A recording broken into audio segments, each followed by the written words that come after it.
That's the kind of doctor Riley is. Oh, yeah.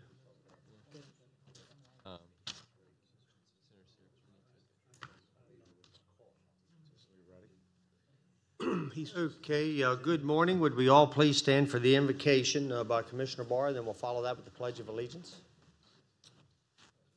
May we bow in an attitude of prayer. Gracious Heavenly Father, we thank you for this beautiful fall morning. Thank you for this opportunity that we can serve others.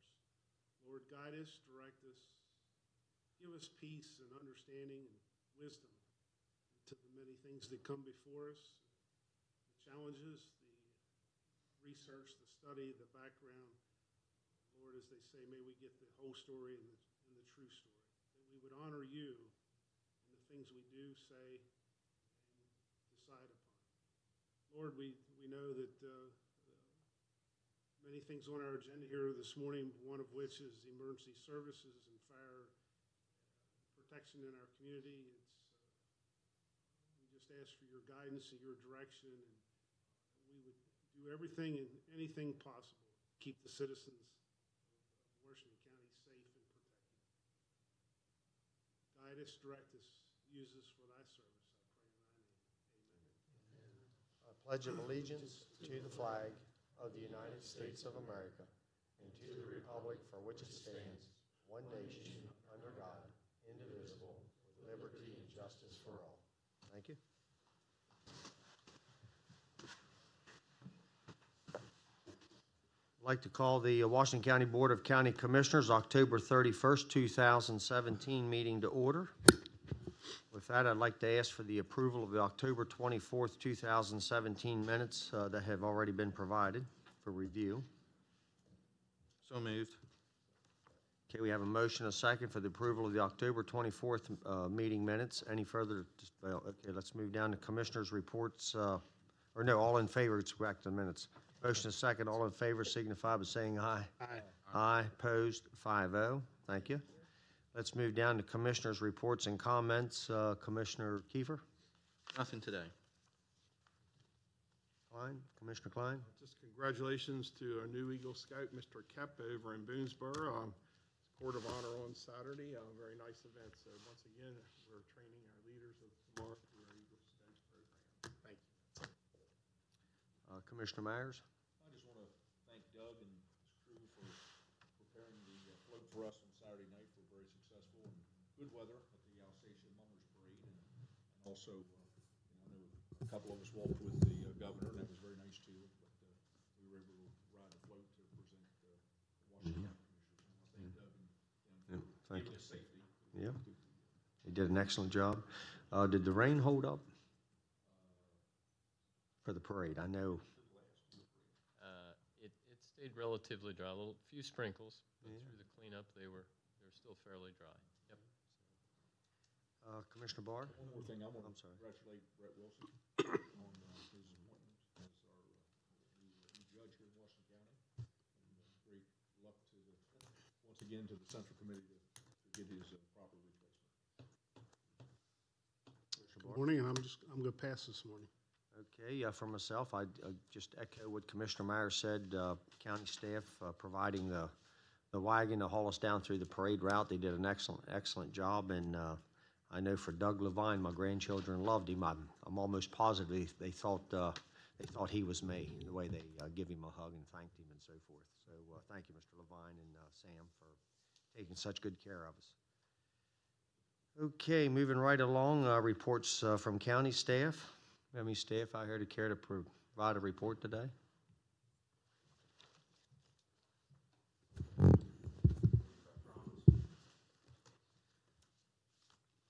See President Eckstein from the Fair Play Volunteer Fire, or the Community Volunteer Fire Company, Fair Play.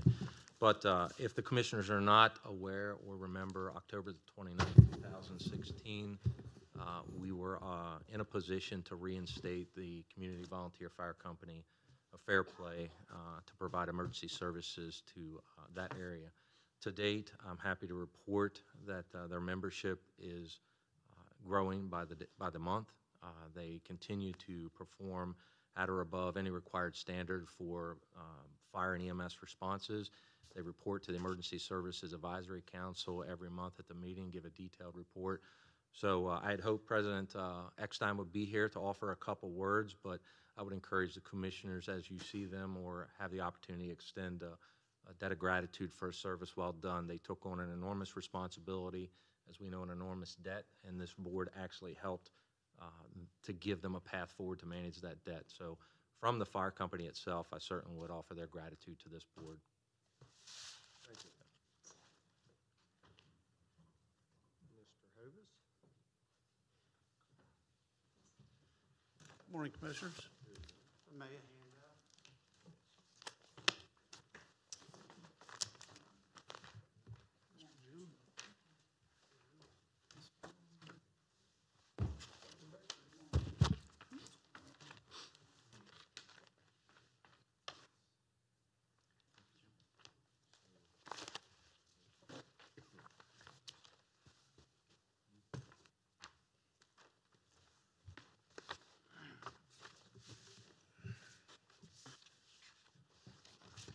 Commissioners, I come before you this morning with a hotel rental tax request for your consideration and funding. Also with me today, we have Mr. Ryan Lampton, President of High Rock Studios, to my right, and Katie Stover, who is a marketing executive for High Rock Studios. I appreciate their attendance today to answer questions and actually present the scope of work of the request. So before us, we do have a request in the amount of $10,000 for a urban improvement, public relations, and outreach campaign. And I'm going to let Mr. Lampton and Ms. Stover go into the details of that. But this request does qualify for funding through the hotel rental tax program, and it does meet the criteria set forth before the board. Now, this is a project with a total cost of approximately $126,375. They're seeking $10,000 from the county commissioners. They're also seeking $50,000 in various public grant funding sources, which that's an estimated figure. They're looking for approximately $41,000 in private funding, and High Rock is also contributing $25,375 in in-kind services towards the effort to promote the downtown urban improvement project. So once you hear the presentation from Mr. Lampton and Ms. Stover, I guess if the commissioners would like to make a decision on the request to fund this in the amount of $10,000, your discretion. So Mr. Lampton.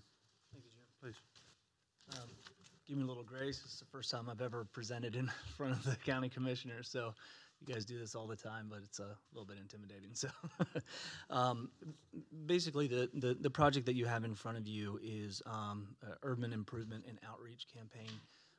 And in the discussions in association with the urban improvement project, there's been so much done in so many different ways. And what we have, what we've talked about and had conversations and heard other people in conversations is it's very difficult to get your hands wrapped around everything that's going on with that.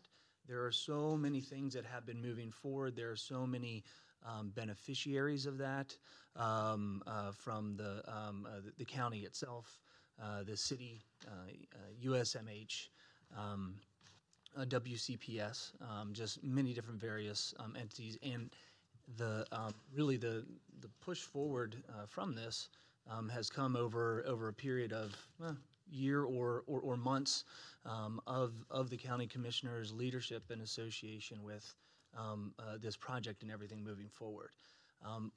What I have found is that anyone who hasn't actually been attending those meetings on a consistent basis really has a difficulty getting their head, as I indicated, wrapped around everything that's going on. So the goal with this is really to do four things. It's to engage, inspire, envision, and inform. And what that would do would allow for marketing assets, and I can sort of detail them, but it would be strategic campaign development, website development, video production, and 3D design. So some things are really, really difficult until you can see them. A lot of people find it difficult that when you have items that are happening, until I can actually see it, I can't make the jump between the two. And the goal is to really show what has been moved forward, how much collaboration has happened, the public-private partnership, the bipartisan navigation that's happened, and all the positive aspects that are going on. And the goal is that that doesn't get lost, in the shuffle of everything that's going on. Soon enough, we'll start to see construction and different things happening, and questions will come up even more and more. The goal of this campaign is to articulate all that's going on, and not only to show that, but also to show and cast the vision of what's to come. So with everything that has happened and the funding that is coming in, it's also to cast the vision of the investment that we want to come and the change that we want to see. Katie, is there anything you'd like to add? One thing that's remaining on my mind is there's so much support, as Ryan mentioned, already towards this. They're really, at the basis, this is going to continue to inform citizens and people that live here and eventually have an economic impact to help visitors come here for the future. So a way to make that jump from informing to actually empower for the future is to actually inspire people that live here now and change that perception to what we have, to really challenge the status quo of what we have. And the Urban Improvement Plan has already done that. It's already created this massive effect. So this is just the final effort to push everybody over the finish line to really get there and to get to that change in the future. Mr. Slocum? Senator Serafini started this charge and has reached out to a number of agencies and individuals, and I think this cuts across the spirit of the UIP in that it is a private, there are private donations.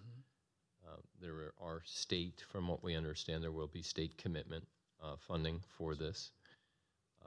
There may be city, as well as obviously county is the request here. So you've heard from the Maryland Theater 2 weeks ago, I believe, and the request.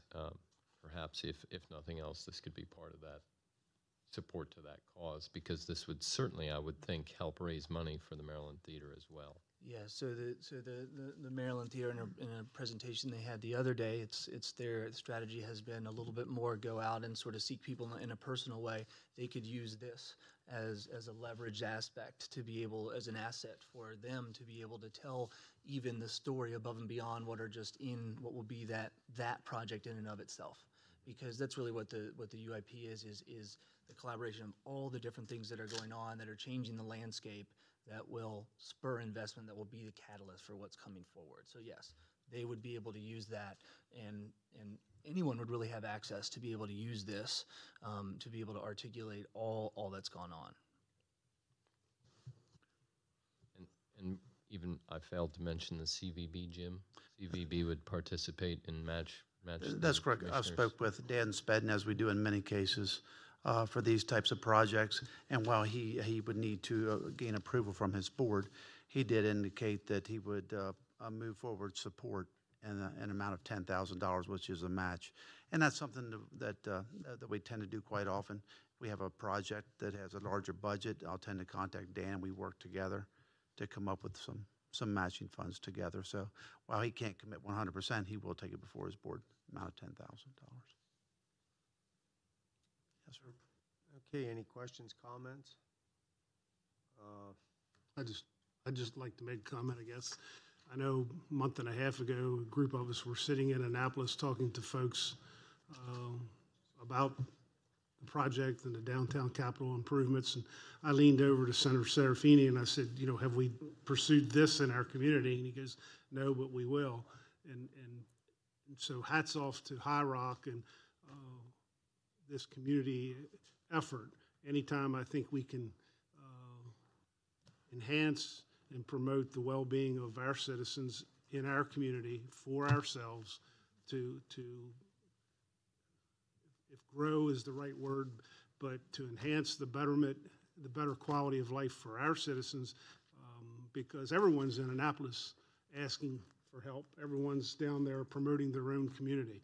So I think this is one more opportunity for Hagerstown and Washington County to shine and to do it internally and promote ourselves. So, and also would like to say that I never recommend and promote philanthropic things in our community that I haven't participated in ourselves. And Hager 5 is also joining in this joint effort. So I would like to make a motion that we proceed. You have a motion, need a second? I have a motion and a second. Any further discussion? All those in favor signify by saying aye. Aye. Opposed, 5-0. And this will be the hotel rental, coming out of the hotel motel tax. Yes, sir. Thank you One very much. one more question. How long, what's the length of this marketing program? How long do you project it would last at this? A year, 2 years, till the project's done, or? Yeah, we definitely, sorry, there would need to be something in place for as long as the projects are continuing, so that a campaign that is created would need to last through all that. And that's the central verbiage or slogans or graphics that are created. Yeah. Thank you. Thank you. Thank you, Commissioner. Any other county staff reports?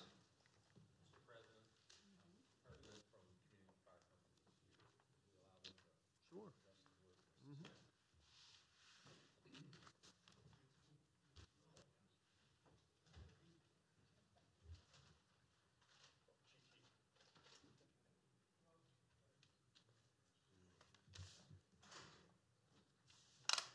Thank you, ladies and gentlemen.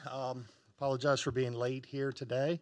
What to just do to bring you up to date of where we are, some of the things we've accomplished, where we're going, some things we need to accomplish. There pretty much wasn't anything that wasn't needed addressing and some attention, the fix, repaired, or replaced in the building. When we started out this endeavor, all the vehicles had to be brought up to date with repairs and maintenance. Through several donations, lots of maintenance, and a lot of hard work at night, all the vehicles were done. We discovered a weight issue with one of our vehicles, which technically made it illegal to drive on Maryland highways. That was immediately taken off the road, worked with FEMA. FEMA actually allowed us to sell the vehicle, and all the proceeds went to purchasing a new brush truck that was actually designed for this area that we can have. That should be going in service within the next week or two. We established new and functional bylaws, held a fair election. All licenses and certifications were brought up to date. Mold abatement in the facility at a cost of approximately $23,000 was taken care of. What happened was the old part of the firehouse, when they built the new part, they took the heat and air out of it and pretty much abandoned it, and we suffered all kinds of damage and repairs needed for that. Carnival grounds have been restored for fundraising activities. So far, 2 weddings, gun bonanza, continued marketing use. We're looking for continued revenue streams to help dig us out of our debt, as well as operate a fire department for that. The land was offered up to sale as required, no offers yet. Multiple HVAC systems throughout the building, both old and new, have had to be replaced. Roof leaks repaired, drains enlarged to reduce backups from leaves.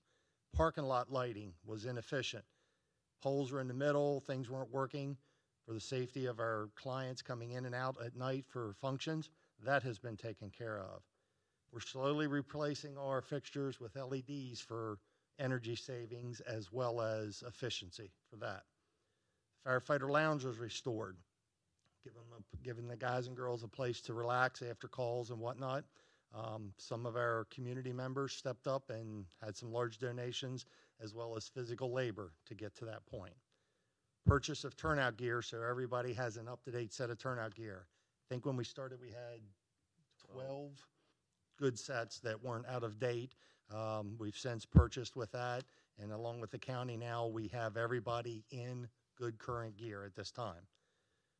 New fund drive, everything had to be created. The existing records, nobody could find, nobody could produce them, so we created our own fund drive distribution list in-house to save money as opposed to outsourcing that. Corrected the title tag mistakes on all the vehicles. We established a bond insurance not only for the officers but for the entire membership for any future thefts or anything that may happen within the department. Continued meetings with ESAC. progress, where we're still going, things we have to accomplish. We're working on the asbestos abatement in the schoolhouse. County and the insurance said pretty much the schoolhouse, we have to do something with it. It's a liability. For anybody that's ever been inside of it, it's beyond repair. We've reached out to historical societies, even some of the TV shows to restore things. The damage, because of the neglect, it's pretty much going to have to come down. Before it can come down, we have to get rid of all the asbestos in it. The state would not give us a waiver for any portion of it. Ceiling tile, floor, window caulking, and the main pipe insulation and all that has to be taken care of. As we approach the colder months, because of critters, we will be taking care of that. Trying to recoup some of our costs from that is sale of items out of the schoolhouse. There are some things that are good from a historical standpoint. They want to clean the bricks up, sell them, and we do intend on putting some type of monument as a small replica with the cornerstone and title on the building for that. We have the approval to finish 2 restrooms that were started prior to us taking over the building again. So we are in contact with contractors to get that.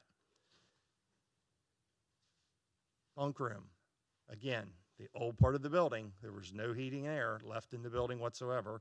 So as soon as that can be restored, we can start having crews in overnight for that. Developing a career staffing. Yes, we had a lot of people sign up. We had a lot of people work hard. Things have changed. Lives have changed. We're getting down now to the realities of running a department. Our problems now are what everybody else is suffering. And that's a good thing, because that means I think we've kind of gotten to a normal operation on that. We are currently down 3 folks on injured reserve per se. And when one of those is your top responder, that puts a hurt on your organization. Our tanker is 37 years old. It runs good. It's doing a job. But at 37 years old, it's past its useful life. We're in the process of searching for grant resources to pay for a new tanker for the area. We continue to do public education, door-to-door safety surveys, going to schools, businesses, and doing whatever we can.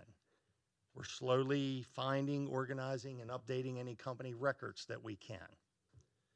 Our group that is doing the fundraising is doing a great job, because let's face it, without this, without the continued revenue streams, we wouldn't be here right now operating a fire department. They're doing anything and everything they possibly can. They're thinking outside the box. Our banquet hall has been rented every weekend for the last 3 months so far. We're trying to use the grounds for other events. We're going out shopping and encouraging businesses, maybe even come in and do company picnics in the summer. Anything we can to do to have a sustainable funding source for that, we are doing. We couldn't have done it, too, without the help of several large of the companies in the area helping us get off the ground. AT&T, C. William Hetzer, Diamond Electric, and Sunny Meadows are just some of the groups that came out. I apologize if I missed anybody. We're giving back to the community. Last night they did a trunk or treat, free of charge. The kids we're a rural community. We only really have 2 developments which are safe to do trick or treat. Everybody else is kind of spread out and sporadic. We wanted to do something for them. We're selling T-shirts for breast cancer awareness, proceeds going to those organizations.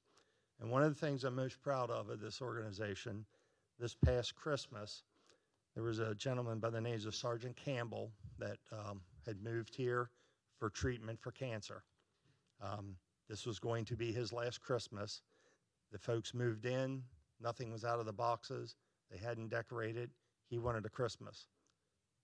The Community Fire Company of Fairplay, along with the Halfway Fire Department, because they were running a lot of the medical calls with him for transport, went out, decorated his house, decorated his Christmas tree, helped them unpack, helped them put stuff away.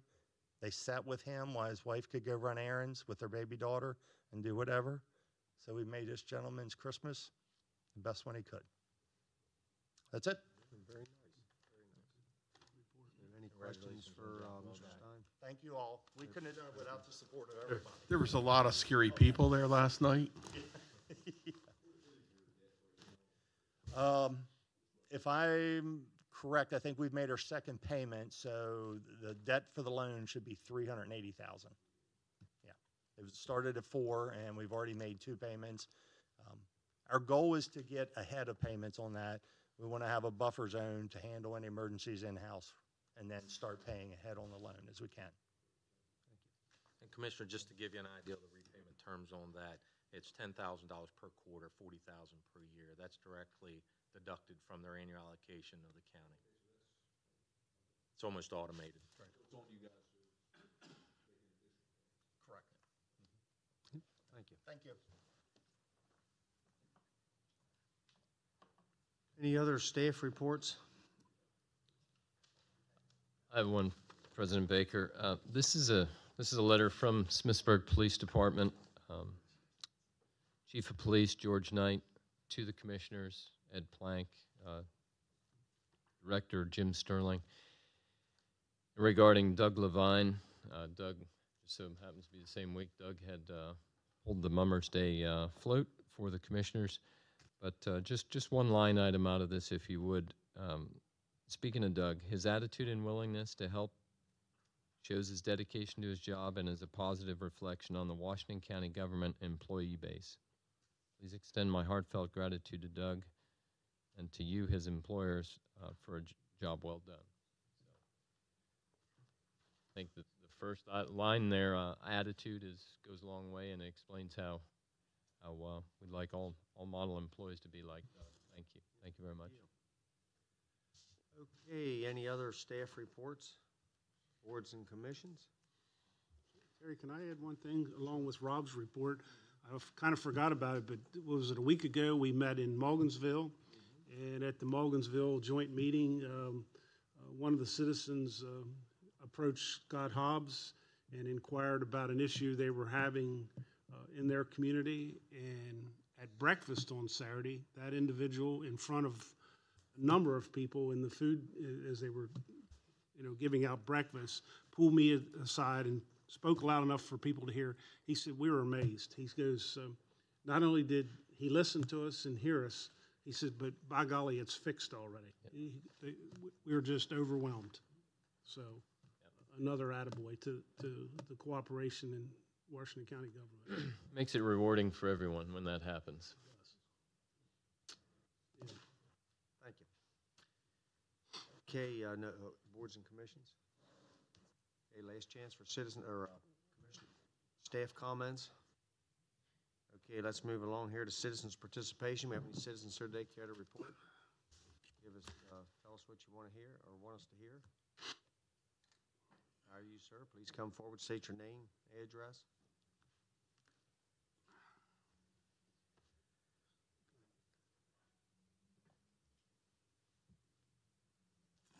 Good morning, members of the County Commissioner. My name's James Devine, Post Office Box 2217, Hagerstown, Maryland. Mr. Baker, I brought my own sand timer today. It's an hour sand timer. Could I use this one? Well, we'll use mine. Okay. We'll use the official. Today's it's trick or treat, but there'd be no treat for me today. I come to speak about the school cameras. I'm glad to see it got passed, but I'm disappointed that the president and vice president of this body voted against it. I would think that there would be a leadership role that would show that it was needed in the community, and that it should have passed. But I think Sheriff Mondor did an outstanding job in documenting the need for it, and it's for the safety of the children. And you can't ignore the safety of the children. The silent cries from these children need addressed, and I could see no good reason why it would be voted against, and I have a suggestion. If you take this money from this and put it in slush fund, put it with the other slush funds, but if you put it in a slush fund and dedicate that fund totally to the children in the community, maybe for drug education or some other type of programs, but if you would put it in just one fund and then have that money be used for the children, and I think that would be a good purpose for it, you know, and that way the fund would be set up. But like I said, I could see no good reason for not voting against it. I couldn't. You know, you don't have to explain to me, but I think, you know, that there should be an explanation on why it was voted against, you know, but it is for the safety of the children, you know, and it does need to be addressed because I think Sheriff Mollendorf documented that there was an excessive amount of speeding in those zones, you know, and that had to be corrected somehow, it was corrected to some extent. But like I say, if you take the money and put it in a fund just for the children, if that's what you should do. You know, I don't know what it would take for you to vote for it. I'm not a rich person. I don't think I could bribe you, but you know, I think you should you know, maybe support it now that it's been, you know, voted for. The final thing I'd like to speak about is that I think there has to be more done for the poor and the homeless in the community. I've spoke about this before. You know, they have a cold weather shelter here, and that cold weather shelter pushes people out on the street early in the morning, you know, and this type of weather. I think they just opened, but I think there needs to be more addressed to help the poor and the homeless in this area. So I see that I use my allotted time, so I'll stop now. Thank you. Thank you, Mr. Levine.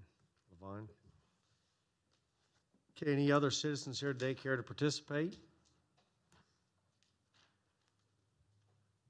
Okay, award PUR 1365, swimming pool and wastewater treatment chemicals. Ms. Noggle?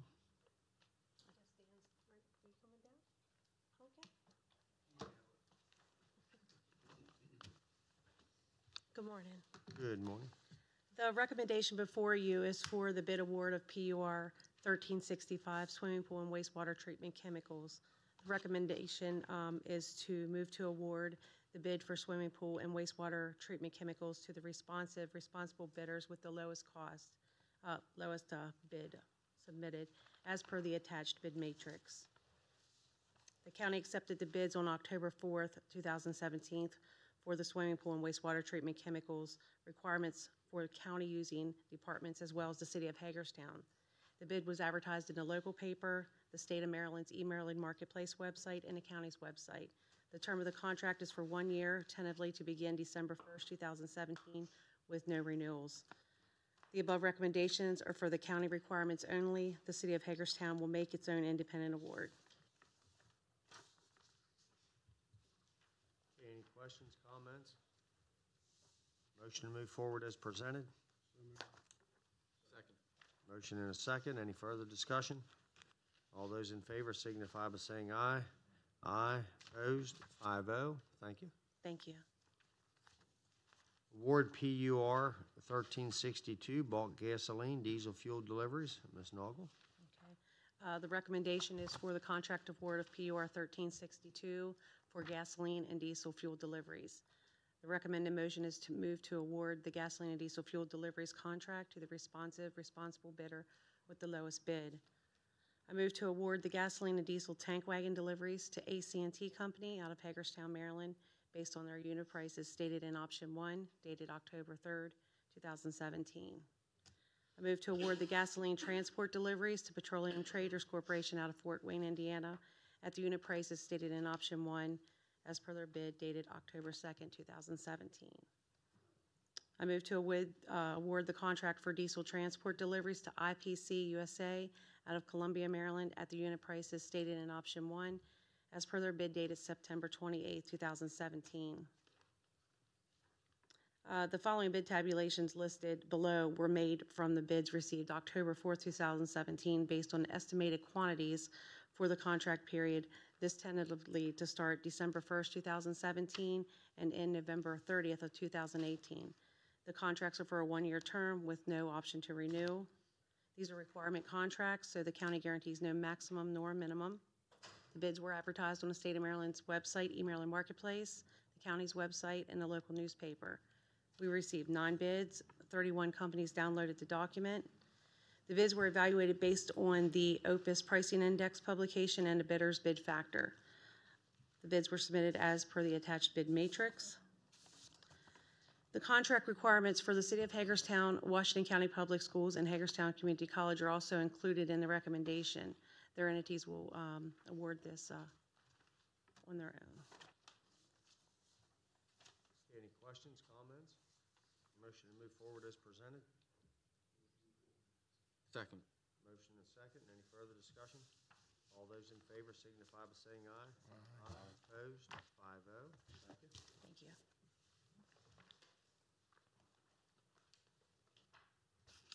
A review of benchmark performance, Potomac Valley Fire Company, Code of Public Local Laws for Washington County.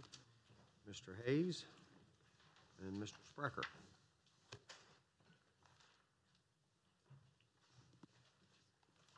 How are you all today? Doing well. How's everybody? Good. Commissioner Baker, I'd like to make a comment. It says that they only have 5 minutes, but this group of gentlemen can have as much time. I believe that's a printing error on our agenda form. So, yeah, so it says that you only have 5, but please be sure to take the time you need, okay? Thank you.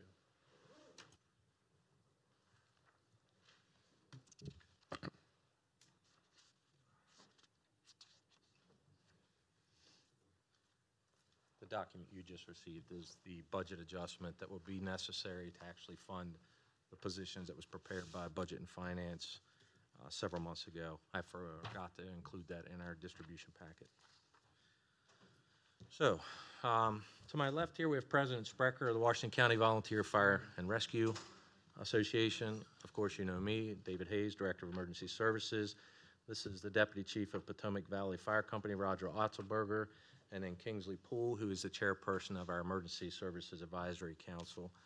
And at some point today, we'll give each of these an opportunity to address the commissioners. But we're here to do a brief overview of things we probably already know that were presented back in March, and that is the status of the Potomac Valley's fire company's volunteer staffing and the struggles to get firefighters in the fire station and actually respond to calls.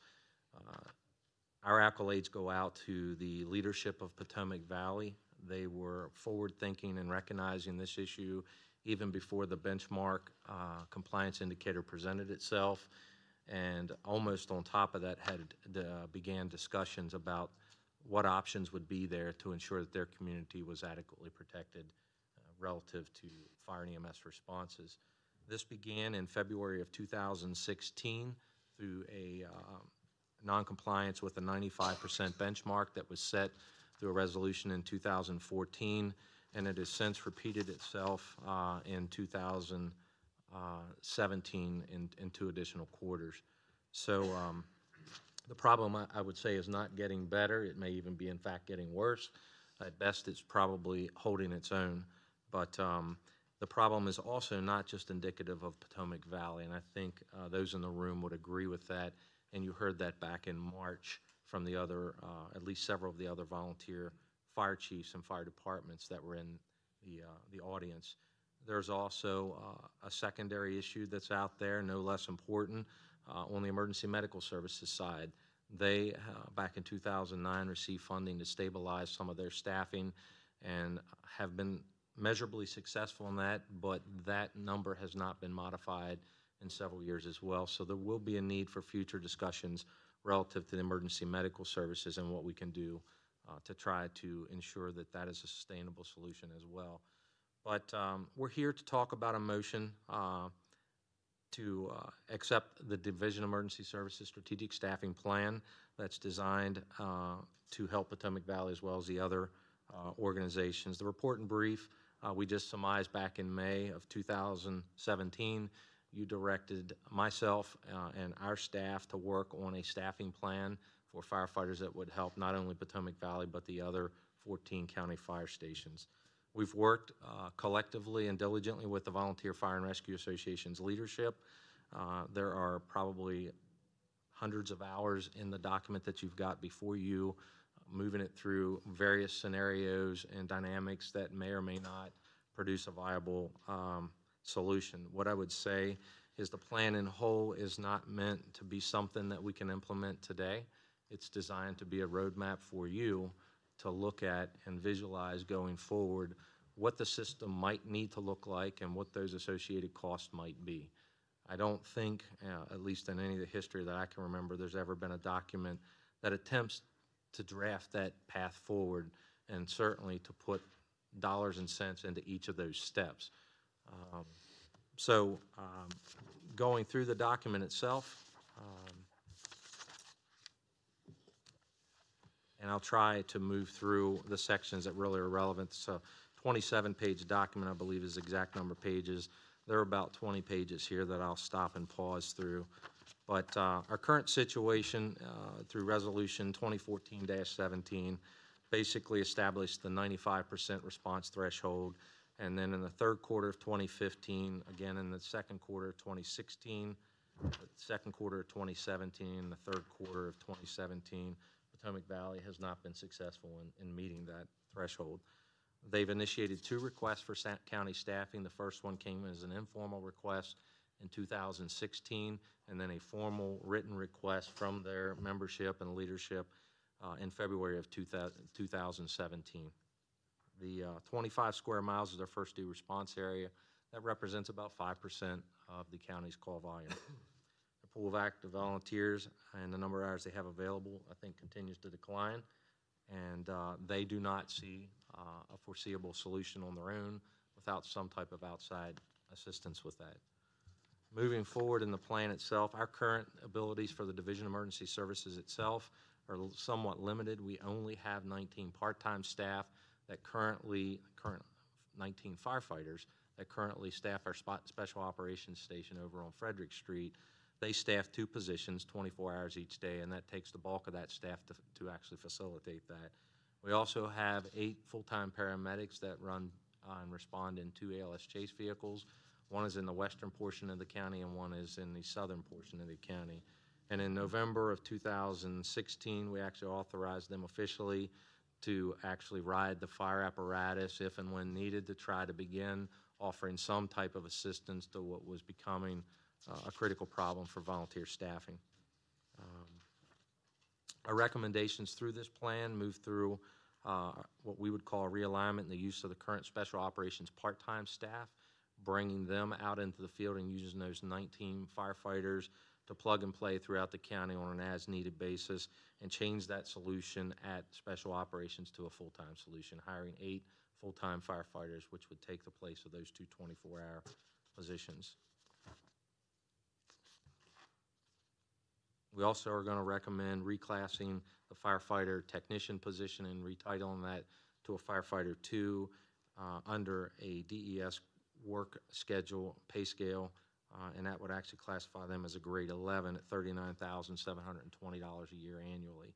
What we found through part of the writing of this plan is the historic county 2,080-hour pay scale creates some problems and dynamics when we do the simple math of the hourly rate relative to the annual salary. On the annual salary divided by the 2,080, it actually creates a higher hourly rate.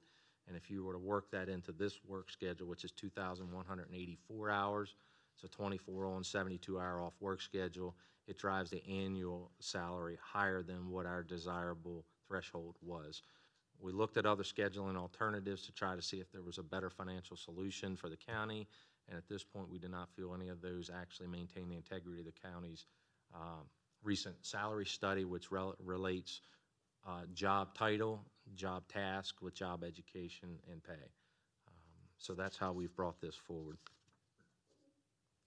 The reason we've brought forth the recommendation to hire the 8 full-time firefighters and use them at the Special Operations Station versus actually using them out in the county stations is that we know that there is a high likelihood that there will be days where we may not need any county assistance out in the counties. They just might be in a pretty good position.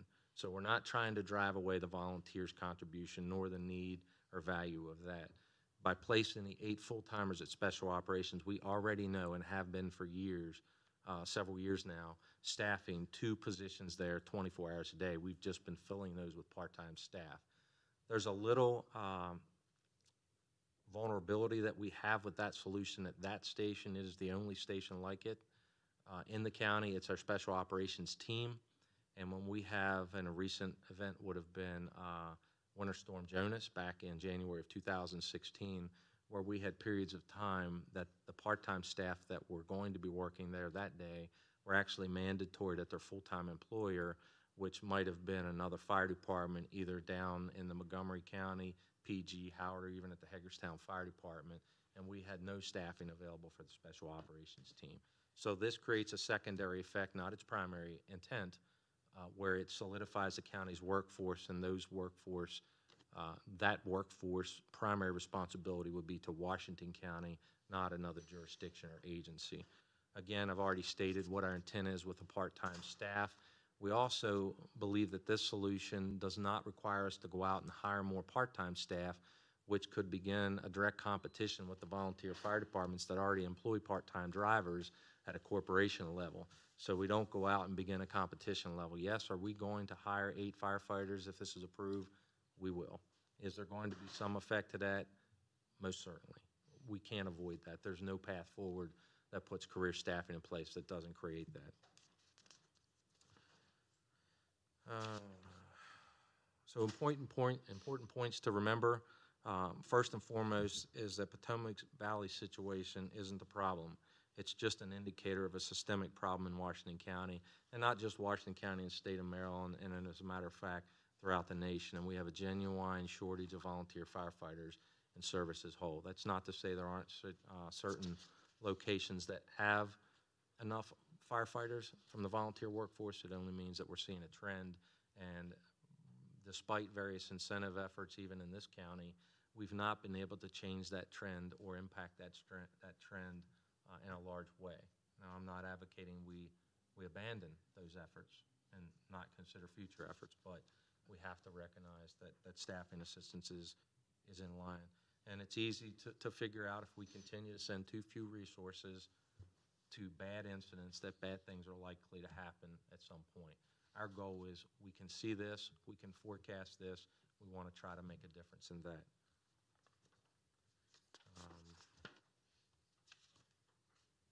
So with this phase 1 plan, the 19 firefighters using them in the county and bringing the 8 full-time firefighters on board, we understand that that is going to change some of the roles and responsibilities within the Division of Emergency Services. So our job is not to bring you a plan that makes one change but creates a whole nother group of problems over here that we can't manage. So you remember last budget year we brought on a turnout gear, personal protective equipment program that the county funded. We also were successful in bringing forward a ladder pump and hose testing initiative. All those things are designed to try to take some of the financial and workloads off of the volunteer stations that currently encumber some of those. Within the division itself, we realized that bringing 8 additional firefighters and moving 19 firefighters from a single station to potentially any variety of 15 station was going to take some type of management that could actually facilitate that. Director Hart rides solo in the fire side of the division. It's not to say that each of us can't participate and try to help with that, but we understood that we would need additional help in that division or that department itself to try to make these programs successful. I think most know that back on October the 22nd, we had a resignation of our volunteer special operations chief, John Bentley, who had been running the special operations team for probably greater than 20 years. So at this point, our plan is to try to manage that and not add additional salaries and positions to that particular position itself. We also looked at our division internally and understood through direction from the administrator and this board that as we bring programs forward, we need to look internally first to try to figure out how we can either fund a program or manage a program. So our proposal here today includes a minor restructure of the division, which is basically moving people within the division to different job titles and job functions. We're not proposing hiring any additional full-time administrative staff within the Division of Emergency Services. There is a small cost that comes with that, but we believe that represents a budgetary savings in the long term because it eliminates the need to hire that position today to manage those programs. The other part that we're looking to do, and it comes in line with the salary study and looking at our current salary and grade structures is we have 8 paramedics that currently their job title is ALS Technician 2. We're proposing actually moving that into a work structure that is attached to the end of this document that shows you what a structure of the division might look like in 2020, 2025, or even 2030 without an additional reorg. So we're proposing retitling them. Their job functions do not change dramatically. Really, they don't change at all. But we're proposing moving them from a grade 12 to a grade 13 and moving them back 2 steps, which actually keeps their annual salary about the same. So we move them up, we open up that grade scale for future positions that probably will have to hired in the next 3 to 5 or 5 to 10 years, whatever that time span is. The other part of the internal reorg is I propose that we move Jen Swisher, who is currently titled as our ECC Administrations Manager, to a new position titled Emergency Services Programs Manager. The other thing we're bringing on board in this particular effort will also add workload to is a countywide scheduling initiative. Currently, we're working to bring all of the EMS companies into a centralized scheduling database. That in and of itself is a project and a job that will require daily, if not hourly, interaction. We also are planning for future departures of county staff through the DROP program and have built-in tow board coordinator, the NICE recording system, and all those things that are supported in the department global world, not just the ECC. So it creates a position that becomes more of a utility player in all of those things and gives that position a home. That ends up moving from a grade 13 to a grade 14, step 8, and it's a $2,177 a year raise.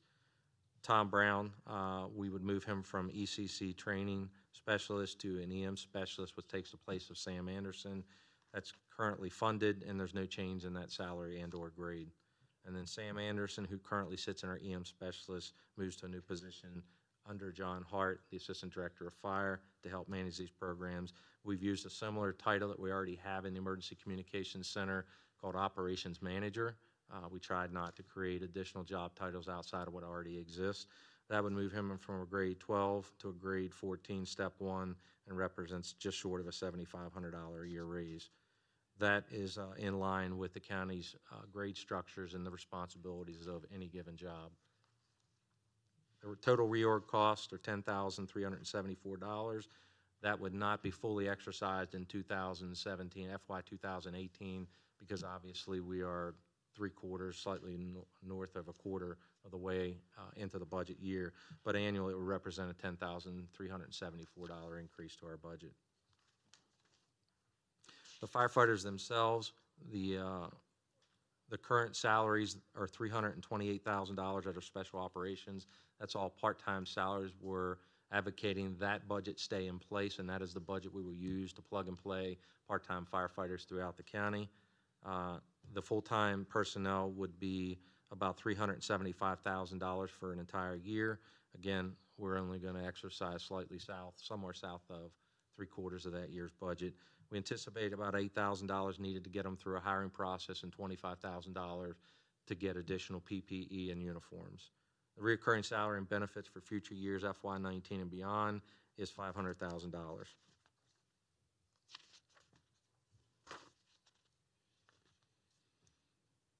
So a summary of the entire budgetary impact, staff salaries, hiring and uniforms, is the $375, this is FY 18, $375 we just talked about for the firefighter salaries, with the $10,374 for the reorg, puts us in a total budgetary scenario of $385, $374.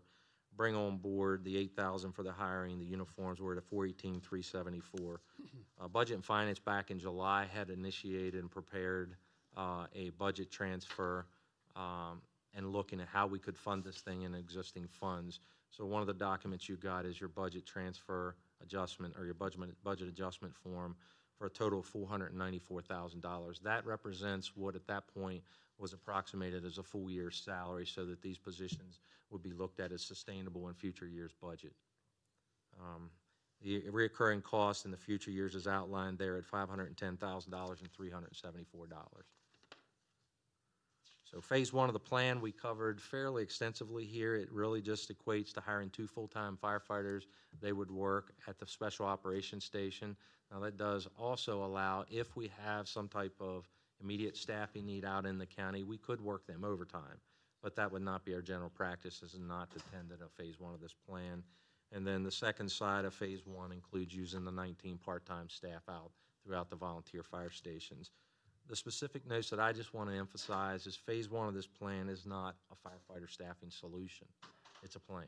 It's one step of a plan that shows you what it might look like going forward. It's not intended to replace the volunteers. It won't. It can't. It's not enough. It's not nearly enough. Neither is phase two or phase three. And we're not proposing phase 2, 3, or 4 here today as far as adoption and funding. It's just meant to be your roadmap to look forward as you have those difficult funding scenarios to look forward. Dave, you just mentioned the number 2. We're hiring 2 people or 8 people? 8 people. I thought I heard you say 2 just a second ago. Yeah, no, 8 people, 8 full-time. Yep. So phase 2, just to give you some snapshots coming through this document, the remaining parts of this document pretty quickly. And again, none of these things happen unless the system continues to define a need and accepts the need. So we would not have the authority to bring phase 2 forward and implement it and or fund it without bringing it back to the board and working it through the association and Emergency Services Advisory Council. So I really want to emphasize that phase 2, 3, or 4, or 5 strictly are just a map. That's it. But to give you a picture, and really why I think it's important you hear this today, this does 2 things for you as a group. One, it shows you the value and reinforces the value of the volunteers' contribution and why we should continue to work hard to maintain the volunteer workforce to the extent that it can and will. But in the event that we can't, this lets you know what we think the road forward would look like. If we were to move to phase 2, there is a grant program out there called SAFE. It's a SAFER grant.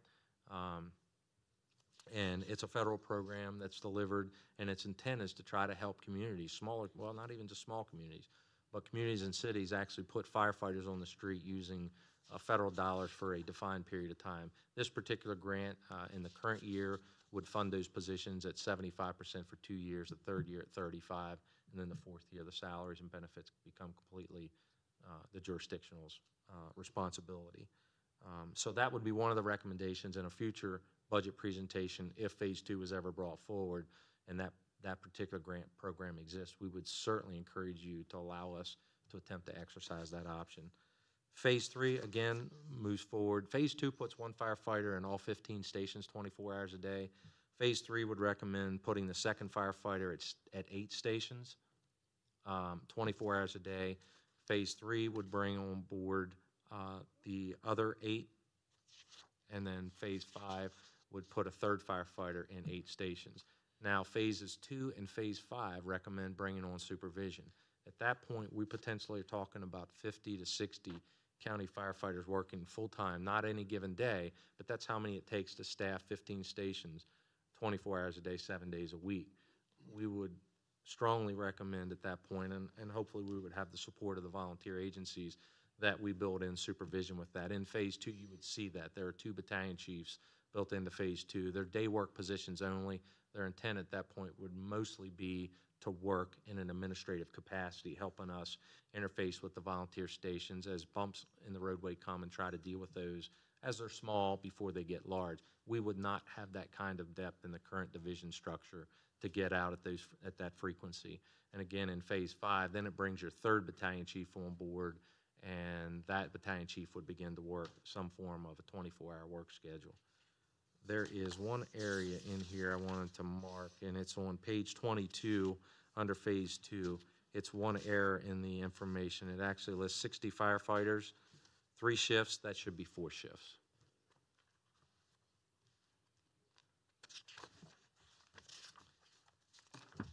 And then answered a couple questions for the commissioners that we were able to answer last Thursday for the associations. What happens to the current funding of the volunteer stations for firefighter staffing, the subsidy, $25,000 subsidy? This plan continues that in place. It does not bring that money back. It's completely dependent upon, phase 1 is completely dependent upon the volunteer corporations continuing to use volunteers at the levels that they can can or will, and then exercising their own volunteer corporation employees and expending that $25,000. And in many cases, and I think even in our present company, they're spending more than the $25,000. The last number I think is they were spending about $56,000, so $31,000 more than the current subsidy. And I think, what I'd add to that is they're out raising money to pay people to do the same job they signed up to do. That, to me, is a balance issue there that we hopefully can look at in future years' budgets to try to bring a better solution forward with that. And then who gets what staffing and when do they get it? It strictly is exactly what I just talked about. They need to expend their $25,000 of county subsidy money and hopefully maintain what you're currently expending as well, because remember, phase one isn't a solution. It's a plan that helps put some help out there until better solutions can be brought forward and funded. And then what do our shifts look like? We've already covered that. We're recommending the full-time staff work the current 24, 72-hour work schedule that our full-time ALS providers work. And the only thing we're asking the fire stations to do is try to work from a monthly schedule, give us as much advance notice of a staffing need. This doesn't guarantee that we can fill that staffing. Even if they do ask, it only allows us the opportunity to try to do so.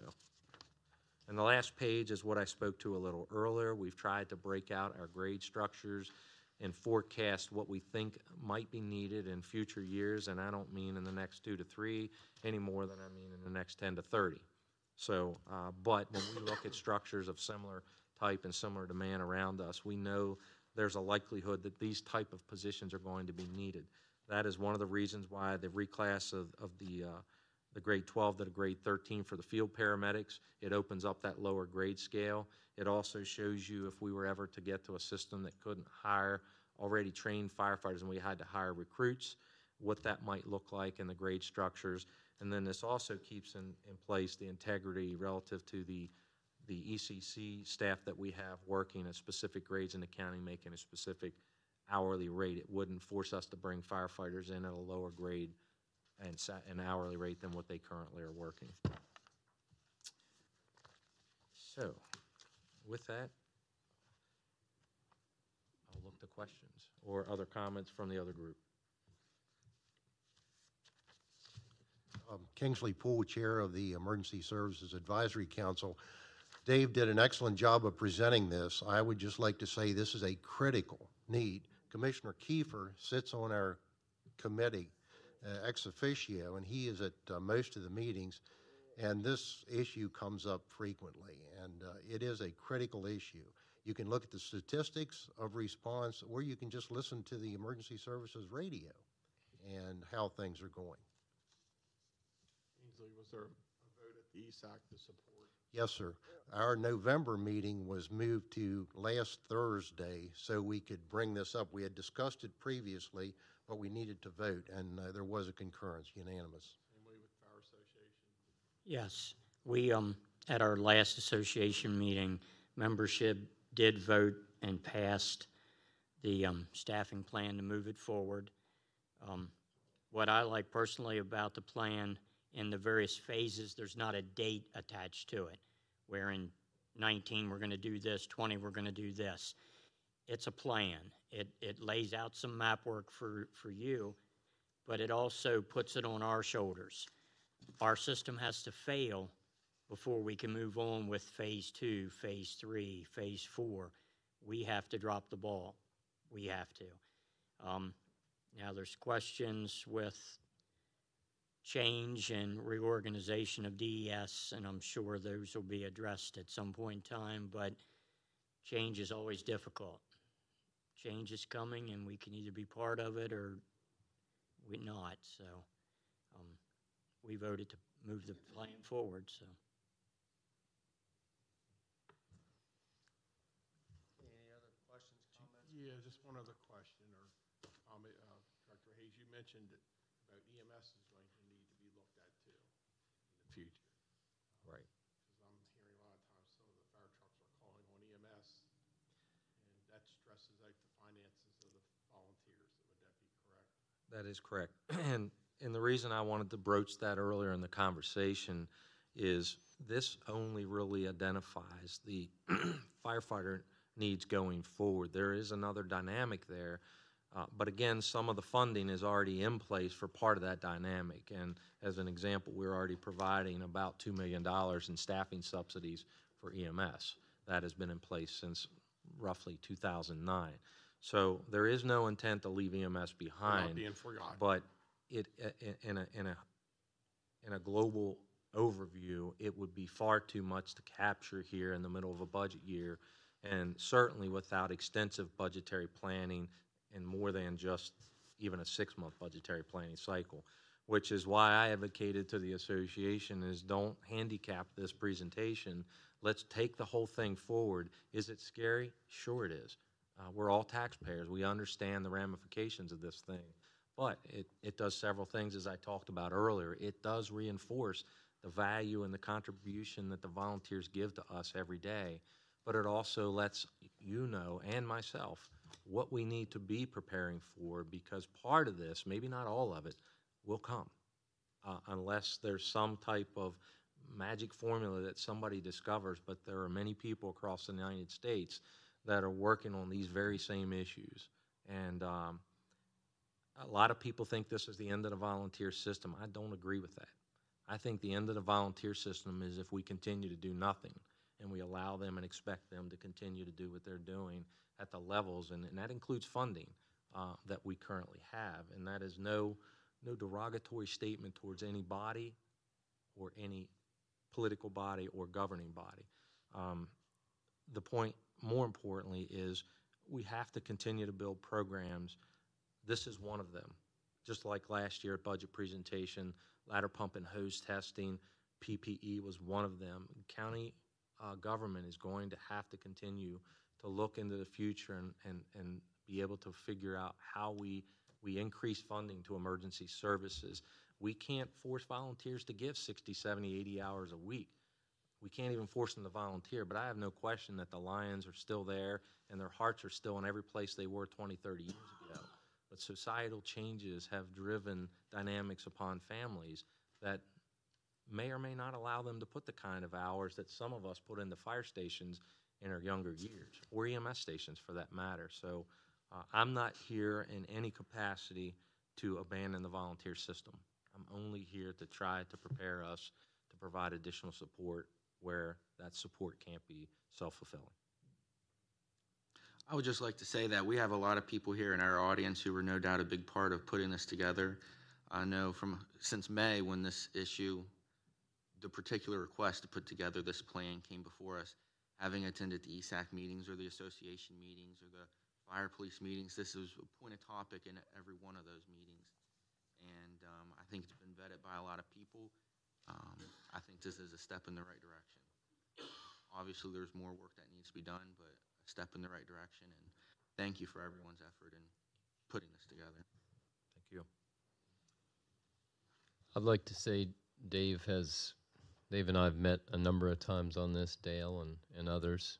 And Dave's level of detail and scrutiny of detail and moving forward with the right principles in mind, it seems are absolutely exemplary as far as his cause, his mission, and to do it for the right reasons and the right approach. So we've had a number of iterations to this, and you do care about the details and the system. So thank you.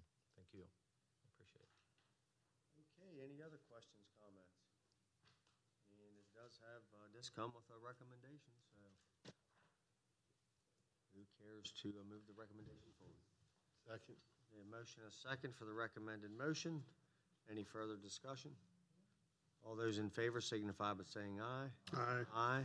Opposed? 5-0. Thank you all very much. Thank you.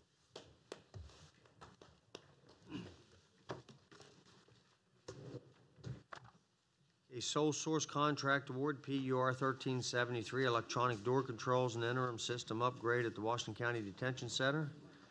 Mr. Curry and Mr. Rao. Rowe or Rao? There you go, both correct. So before you is the sole source contract award, PUR 1373, electronic door controls and and the intercom system upgrade at the Washington County Detention Center.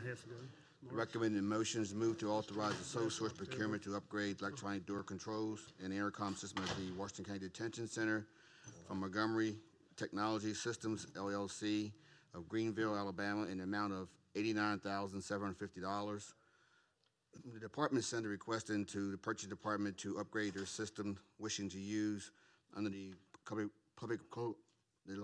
Code of Public Law sections 1-106A, sections 1 and 2, where it is authorized for the county to compatibility for equipment and also only for sole source exists to meet the county's requirements. The upgrade will replace some existing aging equipment. Will also leave in place some older equipment. The request requires the approval of 4 to 5 of the commissioners in order to proceed with the sole source procurement. If approved, the following remaining steps of the process will occur as outlined by the law. Not more than 10 days after execution and approval of the contract under this section, the procurement agency shall publish notice of the award in a newspaper in general circulation of the county, and also maintain an appropriate record of the sole source. Funding is available in the department CIP account. We have concurrence from the Sheriff, Doug Mullendore. Also, you have a copy of the quotes that were submitted by the companies who participated in the process.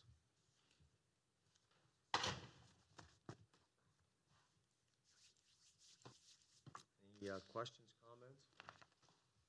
None. Need a motion to move forward as presented. So moved. Second. Motion is second for the approval. Any further discussion? All those in favor signify by saying aye. Aye. Opposed? 5-0. Thank you. Mr. Curry.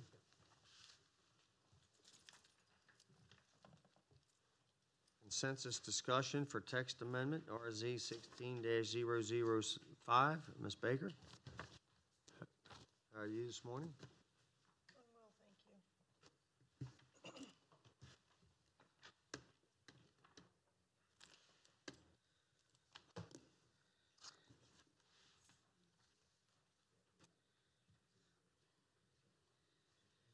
Good morning. For the record, I am Jill Baker. I am Chief Planner with the Department of Planning and Zoning.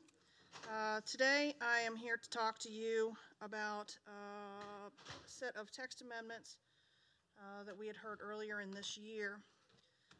We proposed some text amendments to the zoning ordinance that would amend various sections of this ordinance to clarify language, correct errors, remove ambiguous language, and correct conflicting regulations. As you may recall, the changes that were included within that application included the following topics. Changes to uses relating to alcohol manufacturing uses, including breweries, wineries, and distilleries. Inclusion of language relating to mineral extraction operations. Clarification of uses associated with automotive sales, service, and repairs. Setbacks of accessory structures. Inclusion of a car wash as a separate use in commercial districts. Changes relating to the definition and location of convenience stores. Location of replacement mobile homes. Adding sewage pumping stations to the definition of an essential utility. And deletion of the intensity column in the table of land use regulations. The staff presentation was made as part of a public hearing that was held by the county commissioners for the purpose of taking comment, as you may recall, and included in the follow-up staff report that's in your packets today. 3 people testified as part of that hearing. One individual was physically at the meeting and testified in favor of the amendments relating to alcohol manufacturing uses. Specifically, they were in favor of the changes relating to the new definitions and zoning assignments for the various types of breweries. The other 2 comments that were received were in the form of written comments. One comment was written in opposition to changes that eliminated accessory structures from being permitted in the front yard of any zoning district. The other comment was received in favor of the changes relating to convenience stores. So after taking that public comment and discussion amongst the commissioners here today, there were 3 areas of changes that initiated some discussion and made cause for additional research that I'm bringing back to you today. The first discussion point relates to changes associated with setbacks for accessory use structures. Currently, the ordinance permits accessory use structures to have a front yard setback that is equal to the side yard setback of the zoning district in which it is located. We believe that this creates a potential conflict with site distance and right-of-way issues. It's also our belief that the information was presented somewhat incorrectly at the meeting to make it sound like we're actually proposing to disallow any uses whatsoever within the front yard. That is not in fact the case. Accessory structures will continue to be permitted within the front yard. We are simply asking that they maintain the front yard setbacks of the district rather than being reduced to the side yard setbacks, again, related to issues affecting right-of-way and site distance. The second discussion point relates to the location and definition of convenience stores. While there has been testimony received in favor of this amendment, several developments have been recently reviewed by the Planning Commission that have raised concerns over those definitions and locations. So the amendments that were provided in this application have a limited effect on this overall issue, and staff believes that they do not adequately address some of the more recent concerns. So with that in mind, we are respectfully requesting to remove all amendments relating to convenience stores from this application so that we may more comprehensively address this issue in a future application. The third and final point that was brought up as part of these amendments is associated to changes relating to setbacks for the replacement of manufactured and/or mobile homes. While this issue didn't receive public testimony, members of the board had concerns relating to the setback requirements. At the request of the board members, staff researched the frequency of which these requests have been received by the county for replacement homes and how many people may be affected by these changes. As outlined in the follow-up staff report, between January 1st, 2007 and April 15th, 2017, a total of 127 mobile home replacement permits have been issued by the county.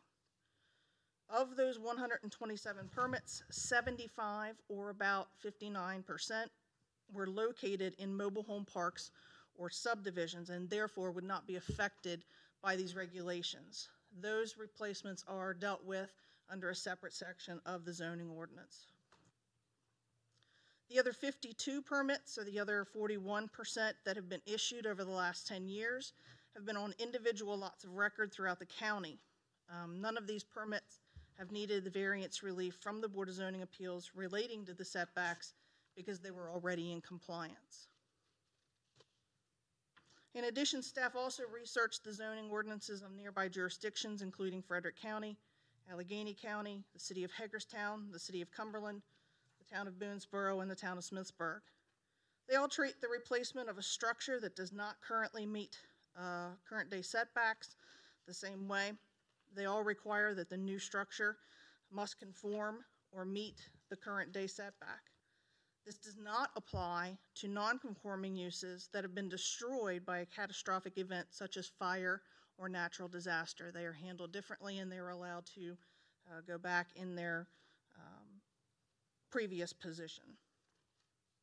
Therefore, staff's recommending to approve the changes as presented. That concludes our brief summary of the amendments.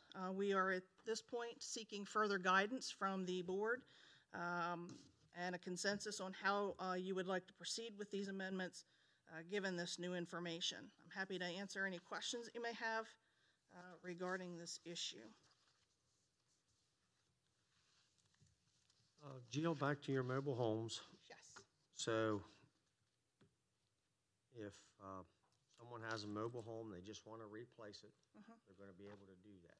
They won't have to redo their septic lines. They're going to put it right back exactly where it is if it's the same size. No, it would have to meet Then current I'm day not setbacks. Then I'm not supporting. Sorry. So you're saying if someone has a mobile home now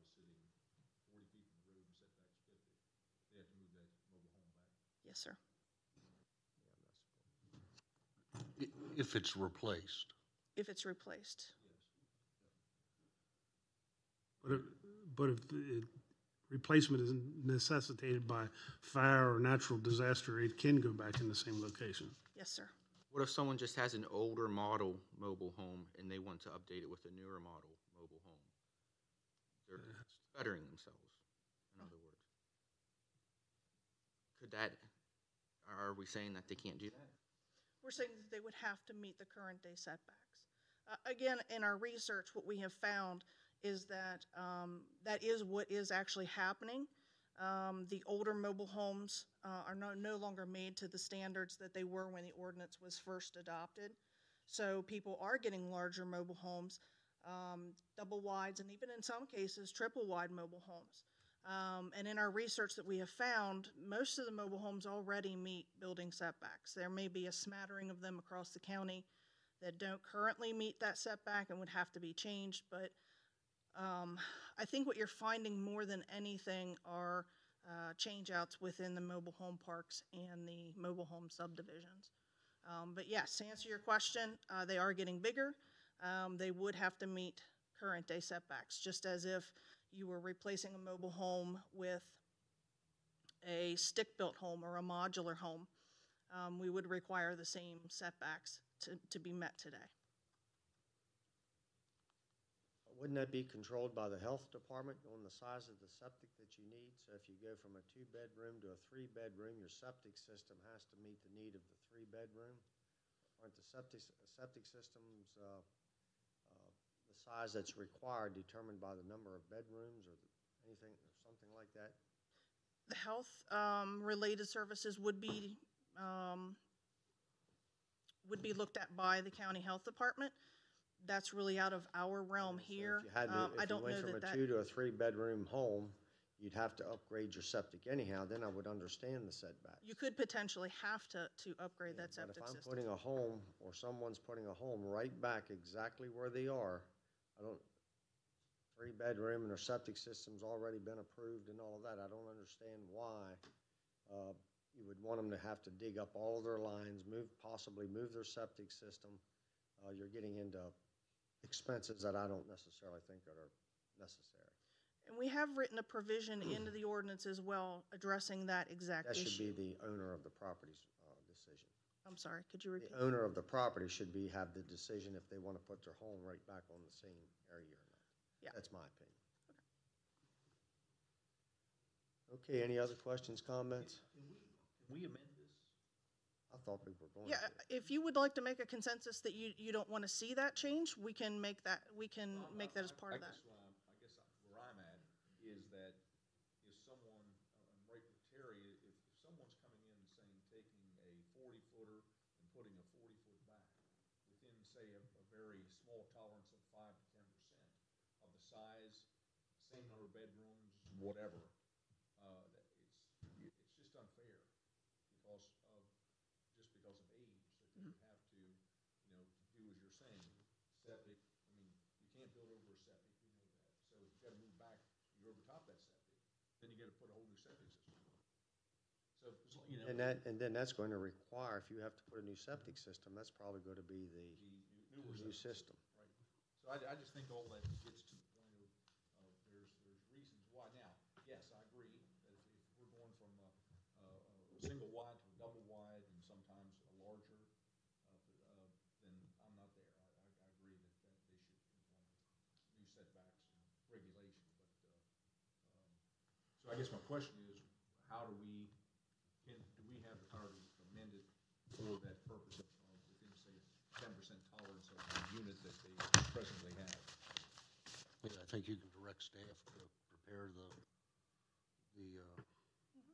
end result as you'd like to see. Now, depending on what that is, it may have to go back for a second public hearing, but that's not problematic.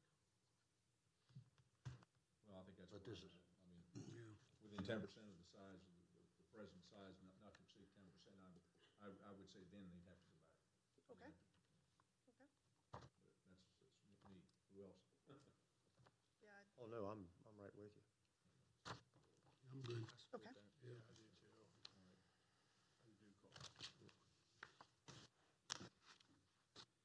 other proposed changes remain the same as presented.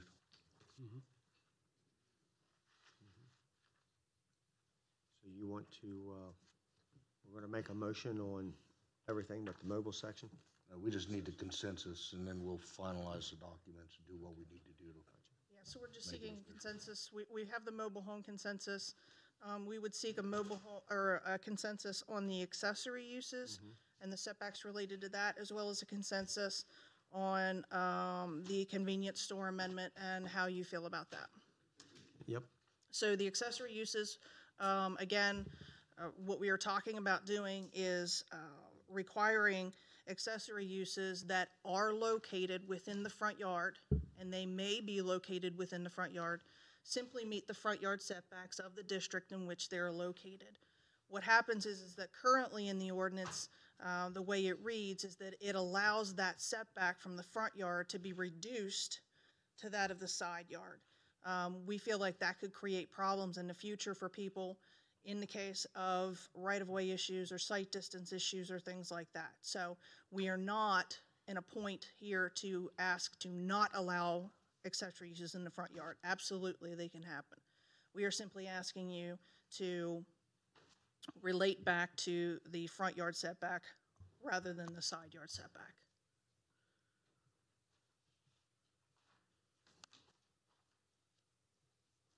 Does anybody have any questions, comments?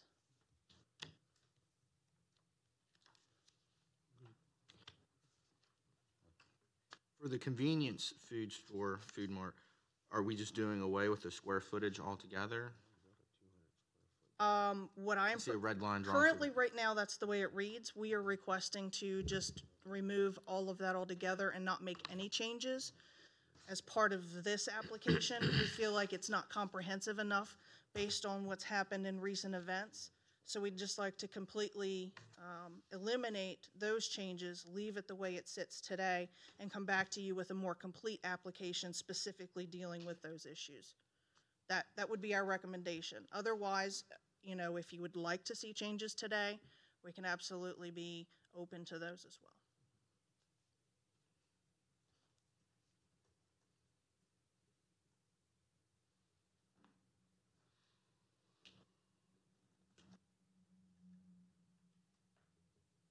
Okay, to summarize, it sounds like the consensus is to move forward with staff's recommendation regarding the proposed amendment with the understanding that the change regarding the mobile homes be worked into it, and then bring it back to you all for final action.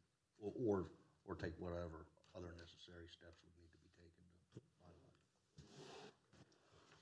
Okay. Thank you. Thank you. Conicajig Treatment Plan, ENR upgrade, Mr. Bradshaw.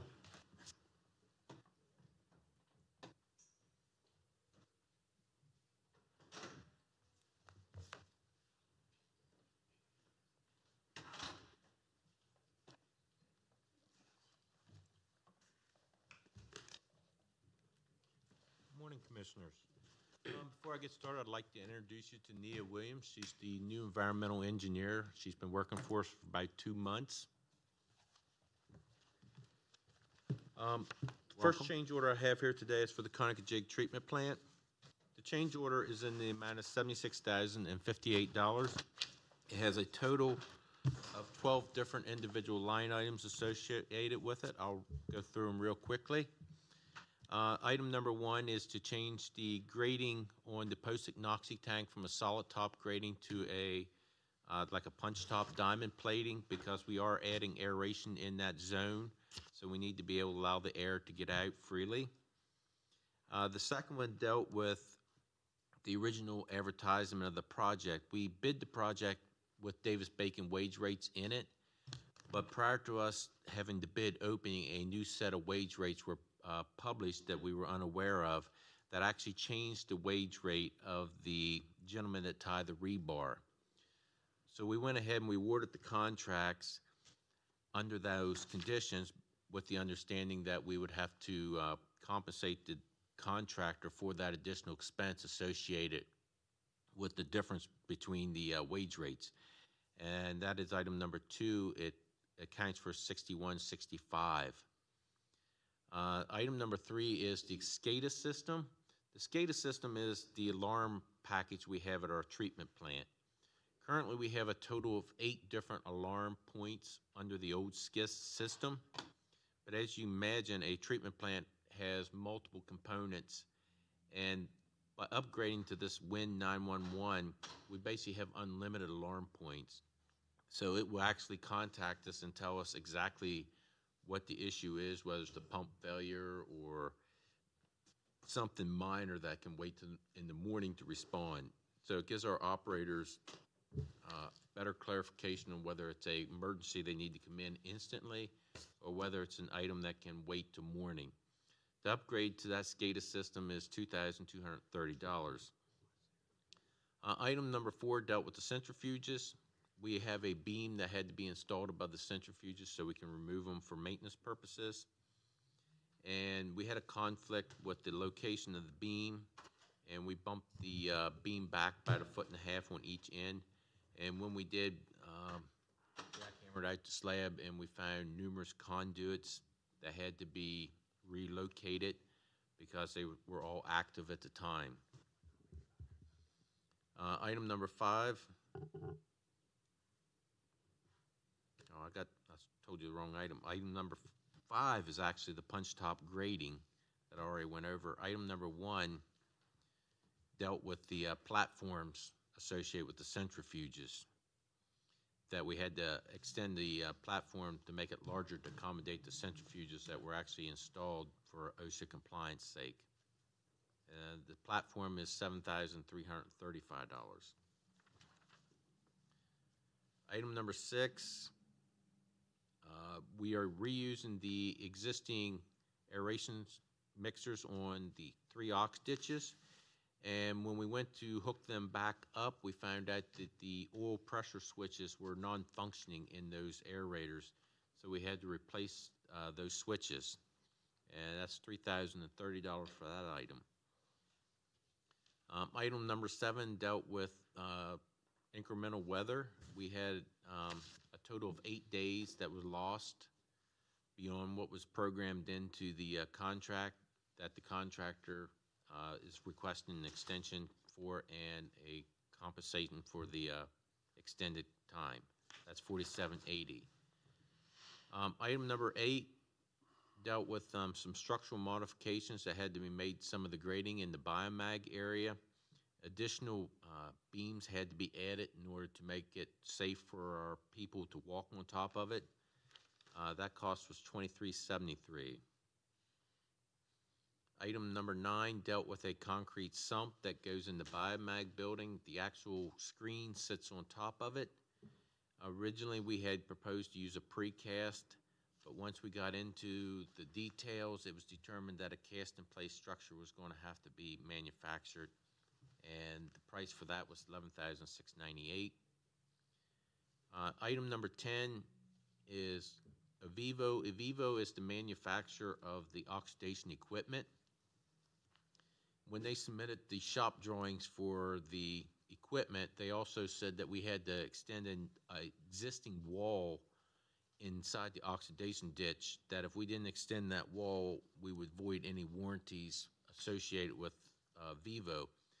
So the contractor had to extend the 3 walls beyond what was shown in the contract drawings, and that was $19,724. And then item number 11 is the slide gates. We had a total of 5 gates that we had to increase in size beyond what was originally called for in the specifications. That cost us $29.32. And then the last item dealt with the roofer. We had to add an additional inch of insulation over the entire biomag building and the electrical building roof in order to make all the flashing and the downspouting and gutters and all that system work. And also, the wage rates for roofers were not published, and when we got into the job, we requested them. The wage rates come in higher than what the roofer anticipated. So we come to negotiate down. We agreed that each of us would split the cost difference, and if you look at your backup, you'll see that it's listed. That cost was $59.50. So in total, the change order is in the amount of $76,058. So if you have any questions? Yes. Mark, I have two questions. One is number 7 on the calendar days. Yes.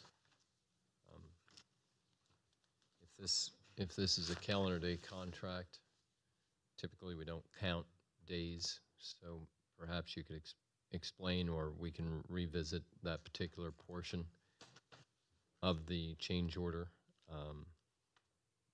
due to weather.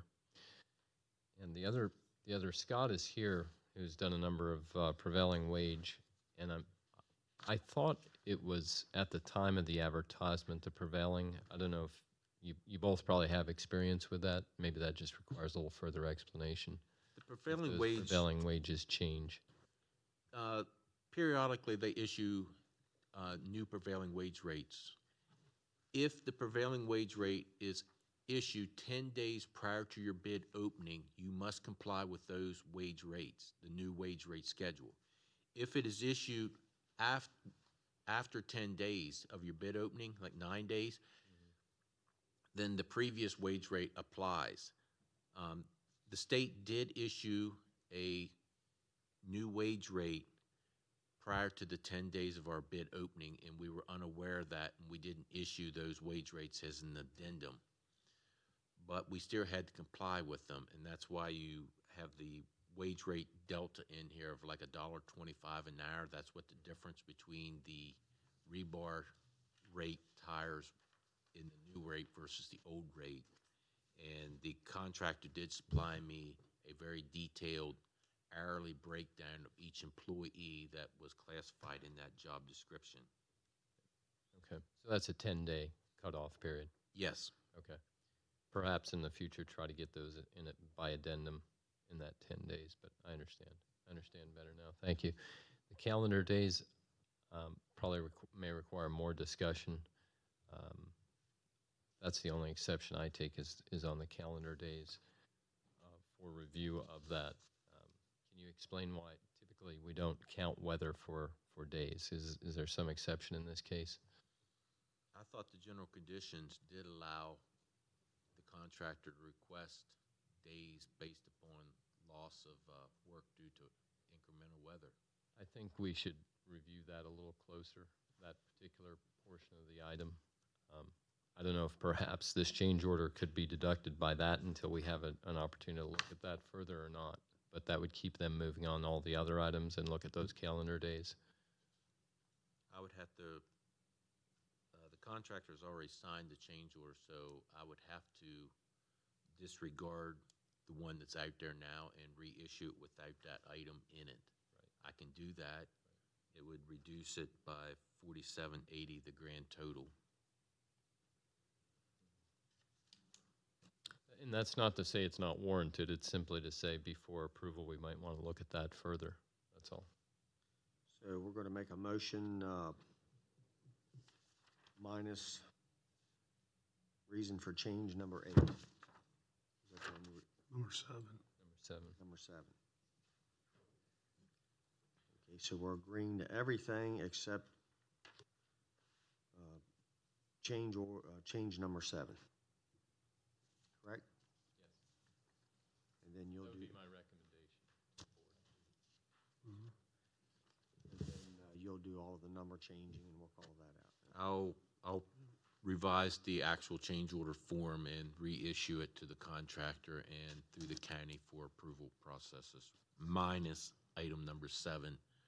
And we'll look into that for future discussion. Okay, if everyone's okay with that, any further questions? Motion to move forward. So moved. Motion and second. Any further discussion? All those in favor signify by saying aye. Aye. Opposed? 5-0. Thank you. And welcome to Washington County. Thank you. You found it fun and enjoyable and Quite. good.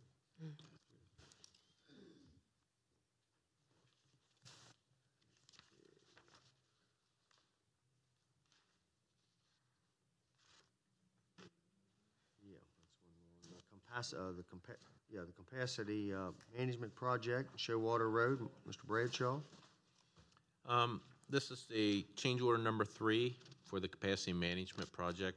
It's for the sewer installation along Showwater Road.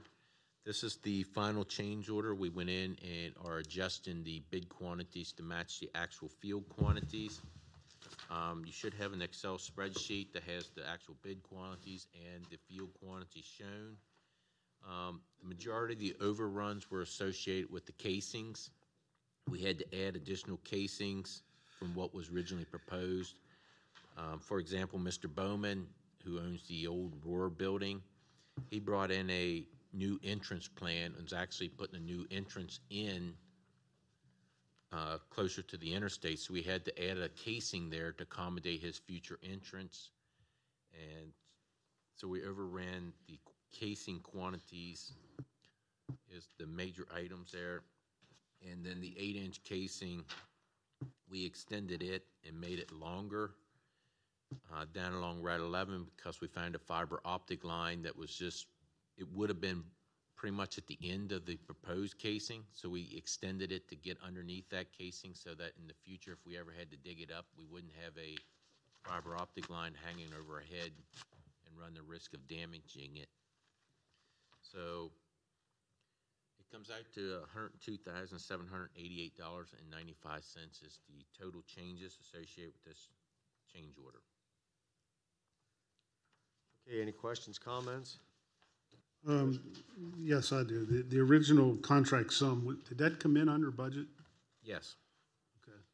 How much do you recall? I think it was 1.2 was the budget we had. So with the change order, we're still under yes budgeted expenditures. Okay. Okay, and no further questions. A motion to move forward is presented. So moved. Motion is second for the recommended motion. Any further discussion? All those in favor signify by saying aye. Aye. Opposed? 5-0. Thank you very much and have a good day. Presentation of winner of the 2017 Farm of the Year, Ms. Hart, Leslie Hart. Dan Norris, how are you today? Good morning. Good morning.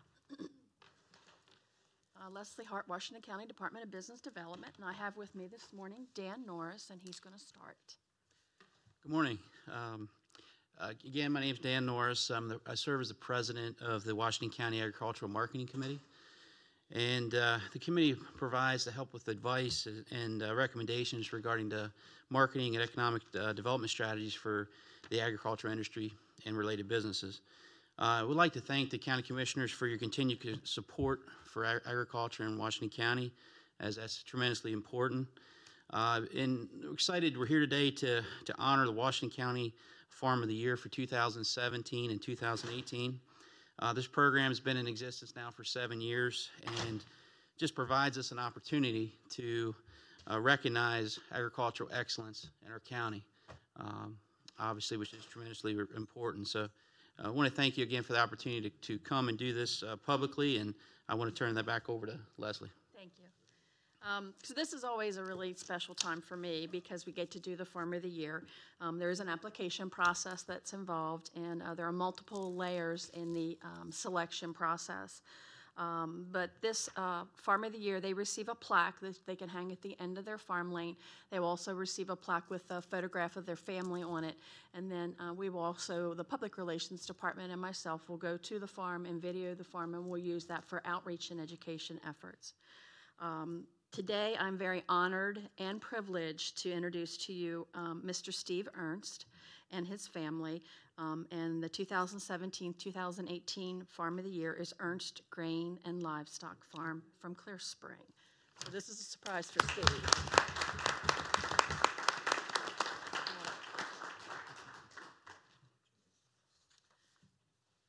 The application was submitted by Cody Pine, who works for the Washington County Board of Education, and I partnered with Josh, Steve's son, to put all the little minute details together that were missing from the application.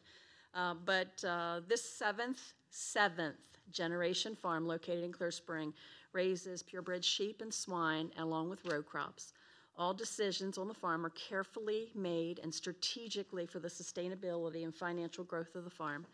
Ernst Grain and Livestock is a recognized leader in specialty crop feeds with high nutritional value and enhanced crop product lines. The Ernst family commitment to the environment is reflected in every action and step taken on the farm.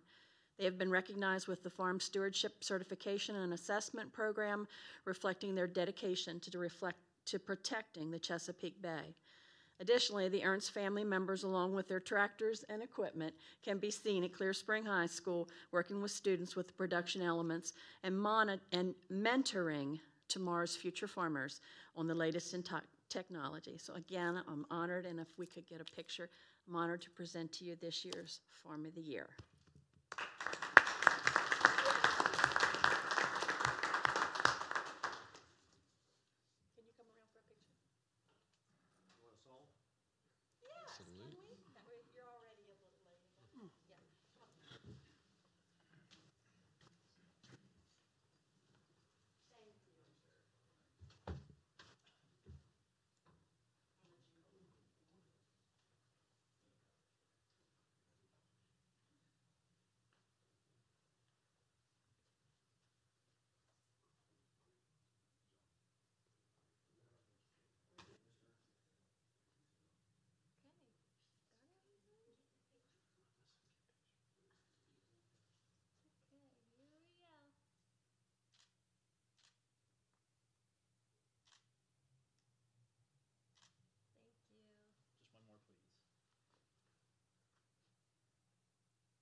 Just one more, please.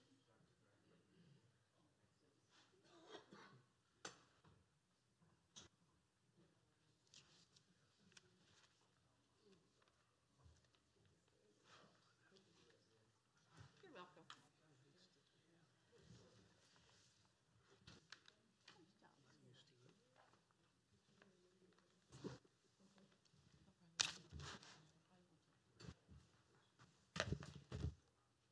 The revised policies. Are they going to take longer than 5 minutes? Depends on how many questions are asked. It would be nice to get those. We get them out of the way. It would be nice to get those done. Okay, revised and updated policies, Ms. Stone. But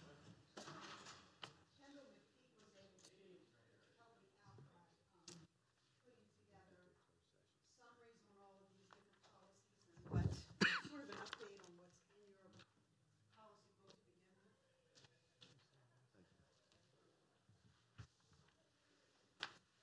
These are the policies that we provided you 2 weeks ago. And I thank you very much for allowing us to bring these before you. By the way, I'm Stephanie Stone, the Director of Health and Human Services. And I worked very closely with Kendall McPeak from the County Attorney's Office on these policies.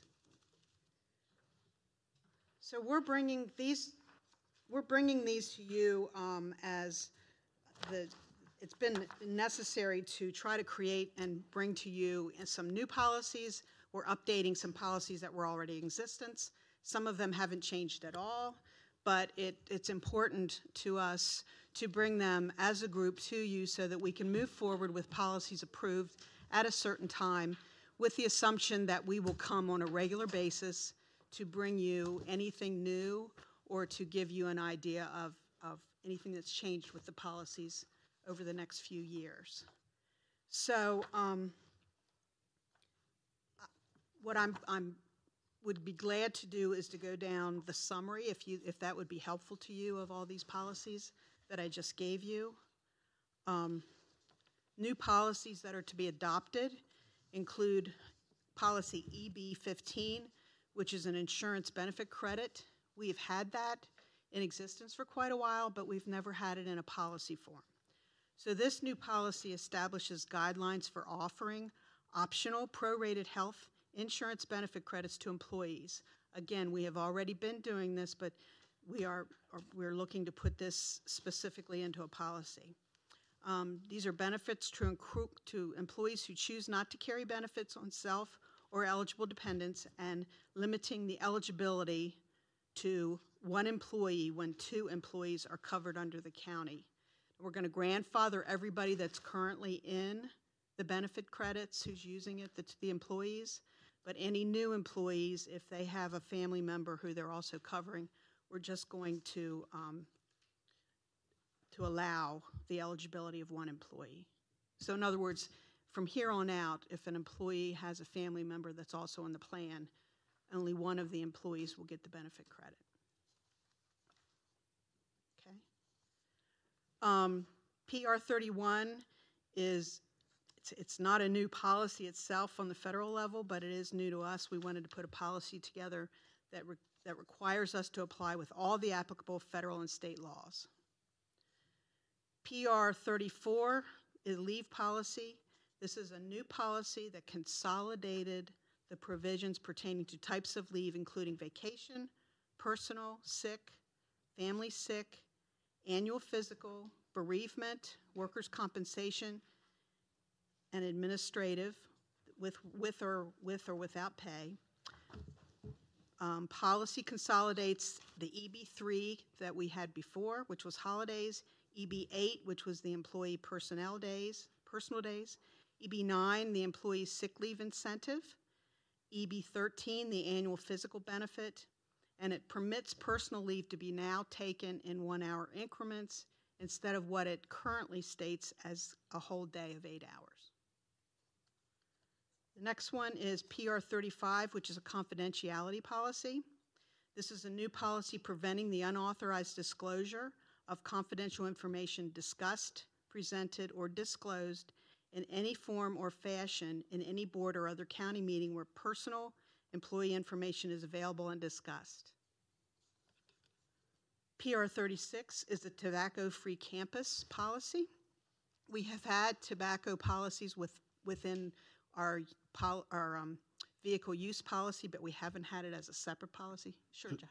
Pardon that. Does that include the electronic cigarette too? Absolutely, yes. Okay. The new policy establishes in all property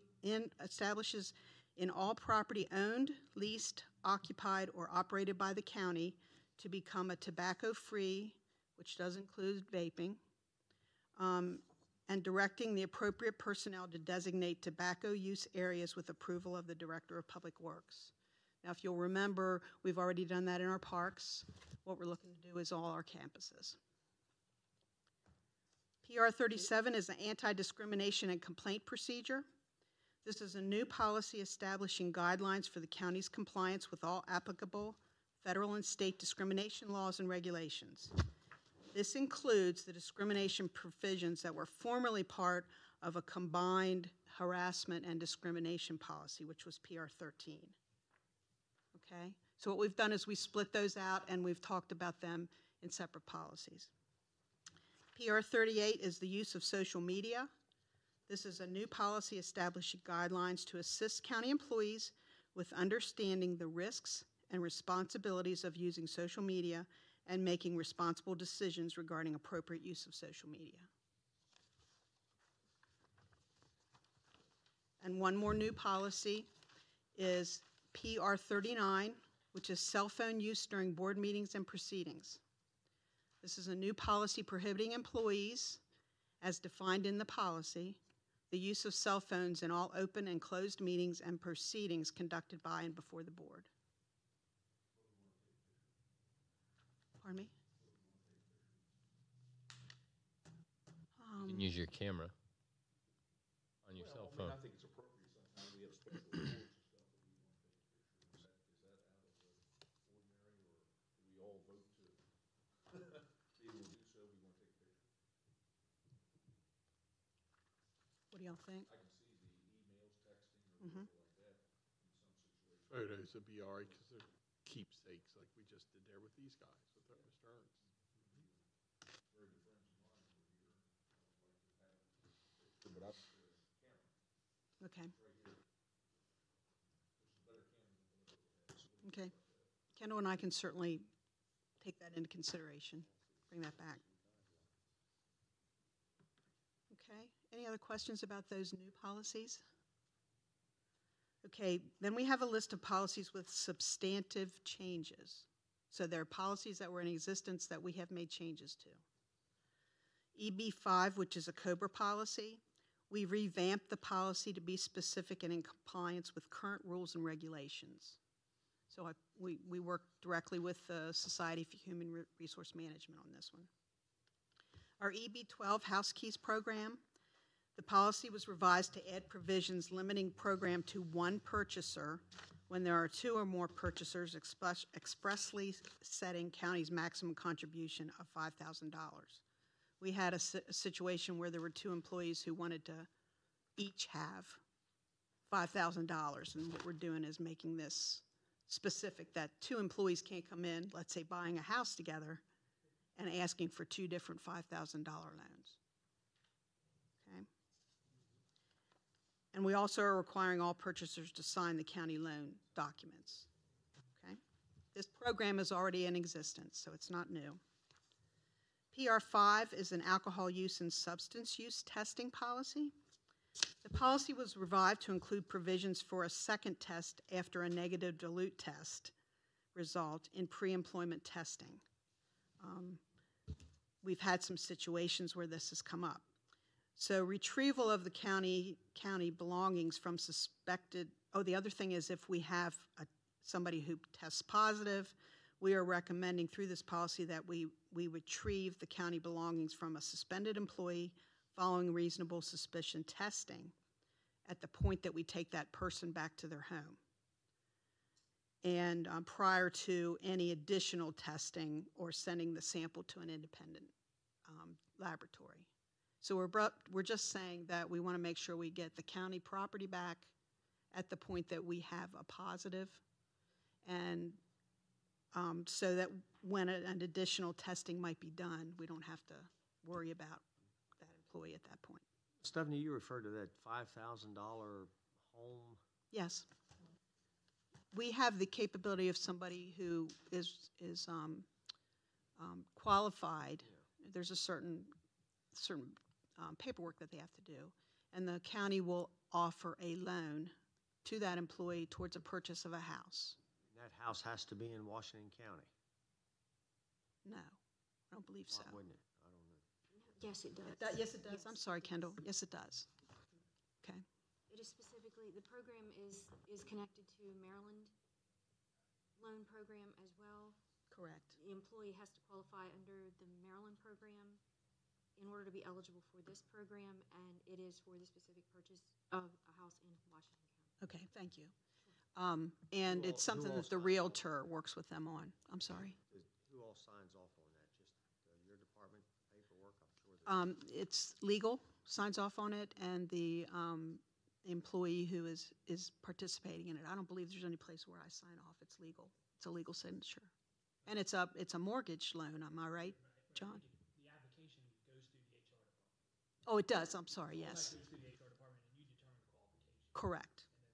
And then my office does the payment.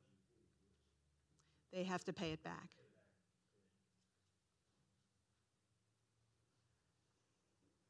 Okay. PR 13 is an anti-harassment and complaint policy. Can I just correct something quick before Sure. you? In that description that you're just going to talk about, the reference to PR 34 is actually 37. Okay.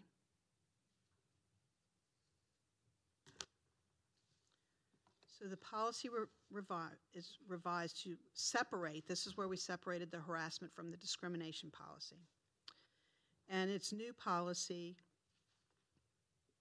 and in new policy PR 37, the policy was revised to incorporate investigative counsel's recommendations for narrowing and focusing harassment policy. The policy is revised to include provisions pertaining to dating and consensual romantic or sexual relationships in the workplace. So PR 13 that did exist has been taken into two new policies. Okay. PR 16 is the inclement weather policy.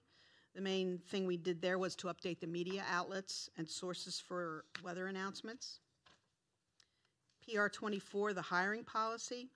The policy is revised to consolidate PR 1, criminal background checks, PR 4, physical exams for any new employees, PR 7, employment of family members, PR 14, employee residency requirements, and PR 28, job posting policy and procedure. All of those have come into one policy. And you'll notice in your book, the header on that policy says PR 34. That is a typo, and that will be changed as we move forward. Which one was that, Steph? This is PR 24. If you look in... Should say, what was the correction? If you look at the header on those pages, the second throughout page, it says PR 34 instead of 24. So it's just a typo. I wanted to point that out, that we had picked up on that. PR 25 is the use of official cars and equipment. The policy is revised to include provisions requiring drug testing after 30-day leave per DOT and FAA regulations, prohibiting transport of personal passengers in county vehicles, and updating distracted driving provisions according to current law. Okay, PR 27 is the employee dress code. The policy is revised to be in accord with current practice regarding casual day attire. I have a list of policies that are to be abolished, either because they have been included in another policy or because they no longer exist or are needed. And that includes our EB2 workers' compensation, which was consolidated into the RMS1 risk management and safety policy. EB3 holidays was consolidated into the PR 34 leave policy. EB6 retirement buyback, it doesn't exist anymore. EB7 employee incentive program, that program does not exist anymore. EB8 personal days was consolidated into PR 34, the leave policy. EB9, the employee sick leave incentive, again consolidated into PR 34, which is leave. EB10, advanced vacation pay, program does not exist. The annual physical benefit was consolidated into PR 34, the leave policy. Criminal background checks was consolidated into P20. Did I say 34 or 24 just a minute ago? I said 34, thanks. Is consolidated into PR 24, the hiring policy. The employment continuation beyond normal retirement age, that program does not exist because we don't have anything that says you can't be employed past your retirement age. Okay. PR 4 exams consolidated into PR 24 hiring. PR 6 AIDS policy, that program doesn't exist as a policy anymore. Employment of family members has been consolidated into PR 24 hiring. PR 8 compensatory time, that program does not exist. PR 14 employee residency requirement has been consolidated into PR 24, the hiring policy. PR 20 internet use, the contents are already addressed in an IT policy, which is called Systems and Electronic Communications Use Policy, which is in the front of your book. PR 23 Hotspots Mentoring Program, that does not exist anymore. PR 28 Job Posting Policy and Procedure, that's been consolidated into PR 24. And then I have a list, last but not least, on the last page of this, is policies to be affirmed that have no substantive changes. So EB1 Tuition Reimbursement Program, EB4 Short-Term Disability, EB14 Employee Assistance Program, PR2 Progressive Discipline and Dismissal, PR5A, which is an alcohol-free and drug-free workplace. PR5B, which is the Transit Department's alcohol misuse and prohibited drug use. PR9, county employees as reservist or active duty personnel. PR10, guidelines for the temporary upgrade of employees. Again, these have not changed substantially. PR11, guidelines for reduction of county workforce. PR12, county employees as active volunteer fire or rescue personnel.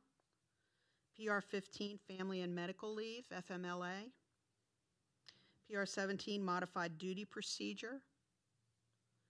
PR21, violence in the workplace. PR22, boards and commissions.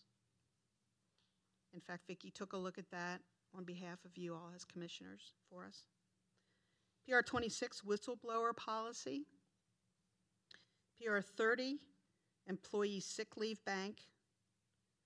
PR32, reasonable accommodation due to pregnancy. PR33, you have already approved, service animals. And RMS1, risk management safety program. There are 3 policies in your book that, as you notice, PR18, PR19, and PR29 that don't have a heading, because those are policies that we want to look at following discussions of our salary study.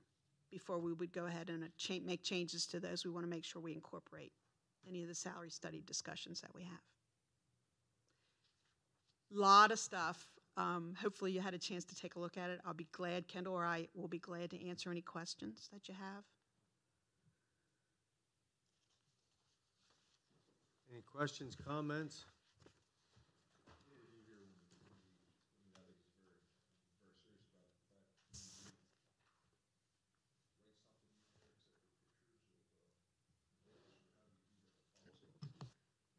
Take a vote every time we can take a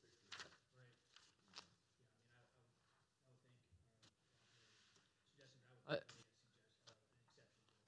Yeah, in fact, I just hit my phone for the clock. That's also, there's probably a clock in here, but I never looked until, so there's clock, there's a number of things that you may want to use it, including the camera.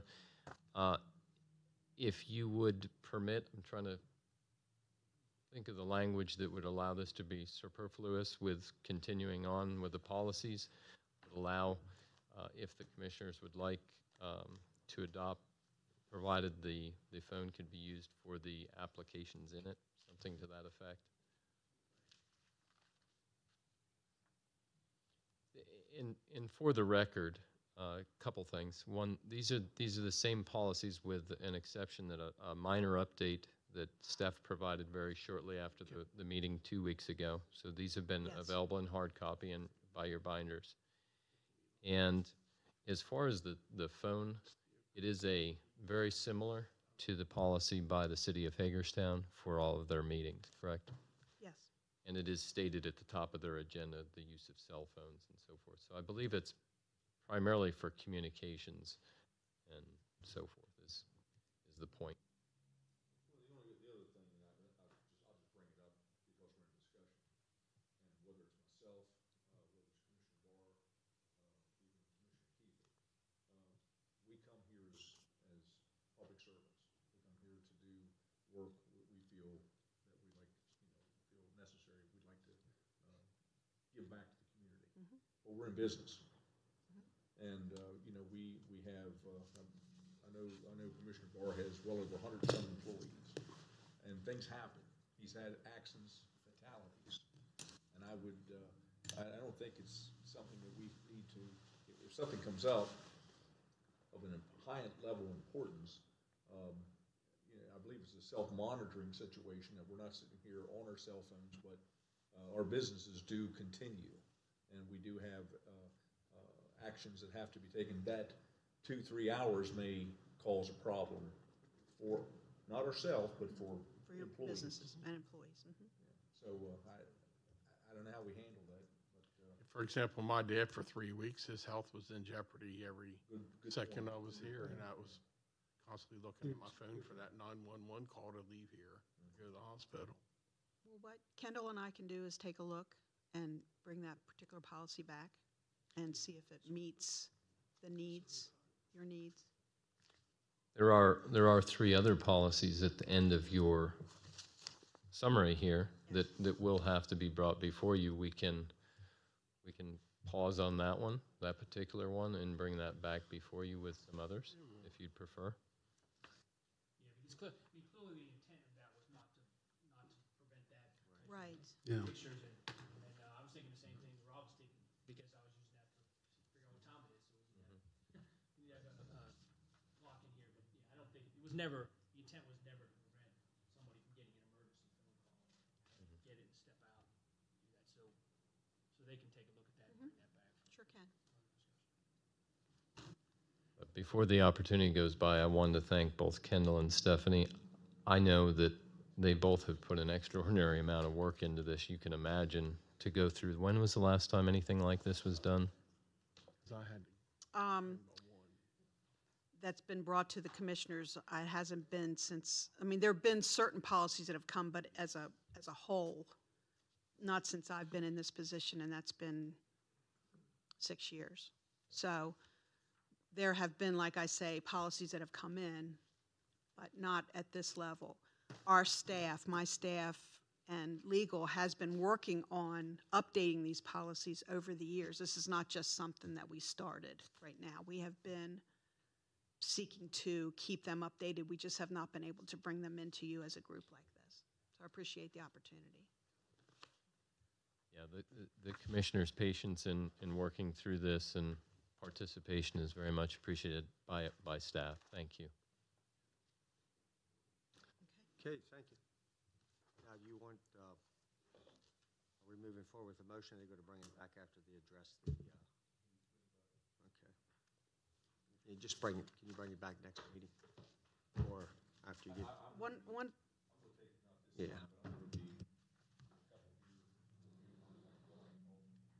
sure.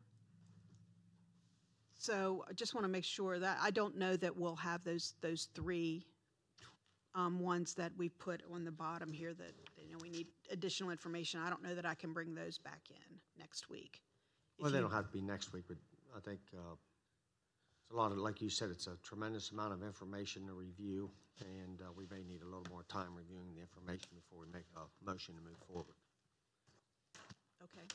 If the commissioner. There are certain criteria in place with your new software systems that are consistent with these policies. Is that correct? Results. Okay. So they will have to bring them back shortly, at least the ones that we've discussed. Well, and the other ones that have, we've been asked to take a look at, for example, the harassment, the discrimination, some of those policies, I think are vital that we take a look at and make some decisions on a policy. But thank you.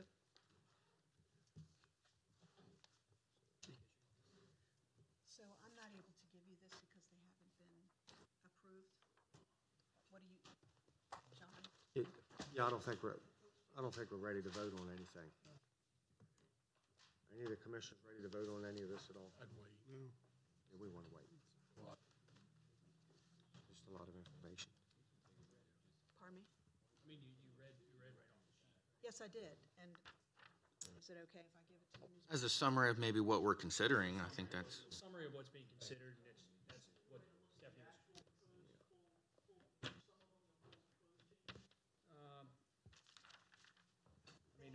They're still being worked on, obviously. So at this point.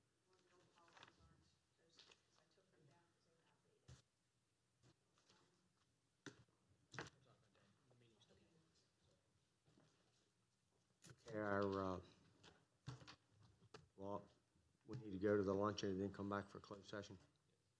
Okay, and the Joint Economic Development Commission, it's upstairs. Upstairs.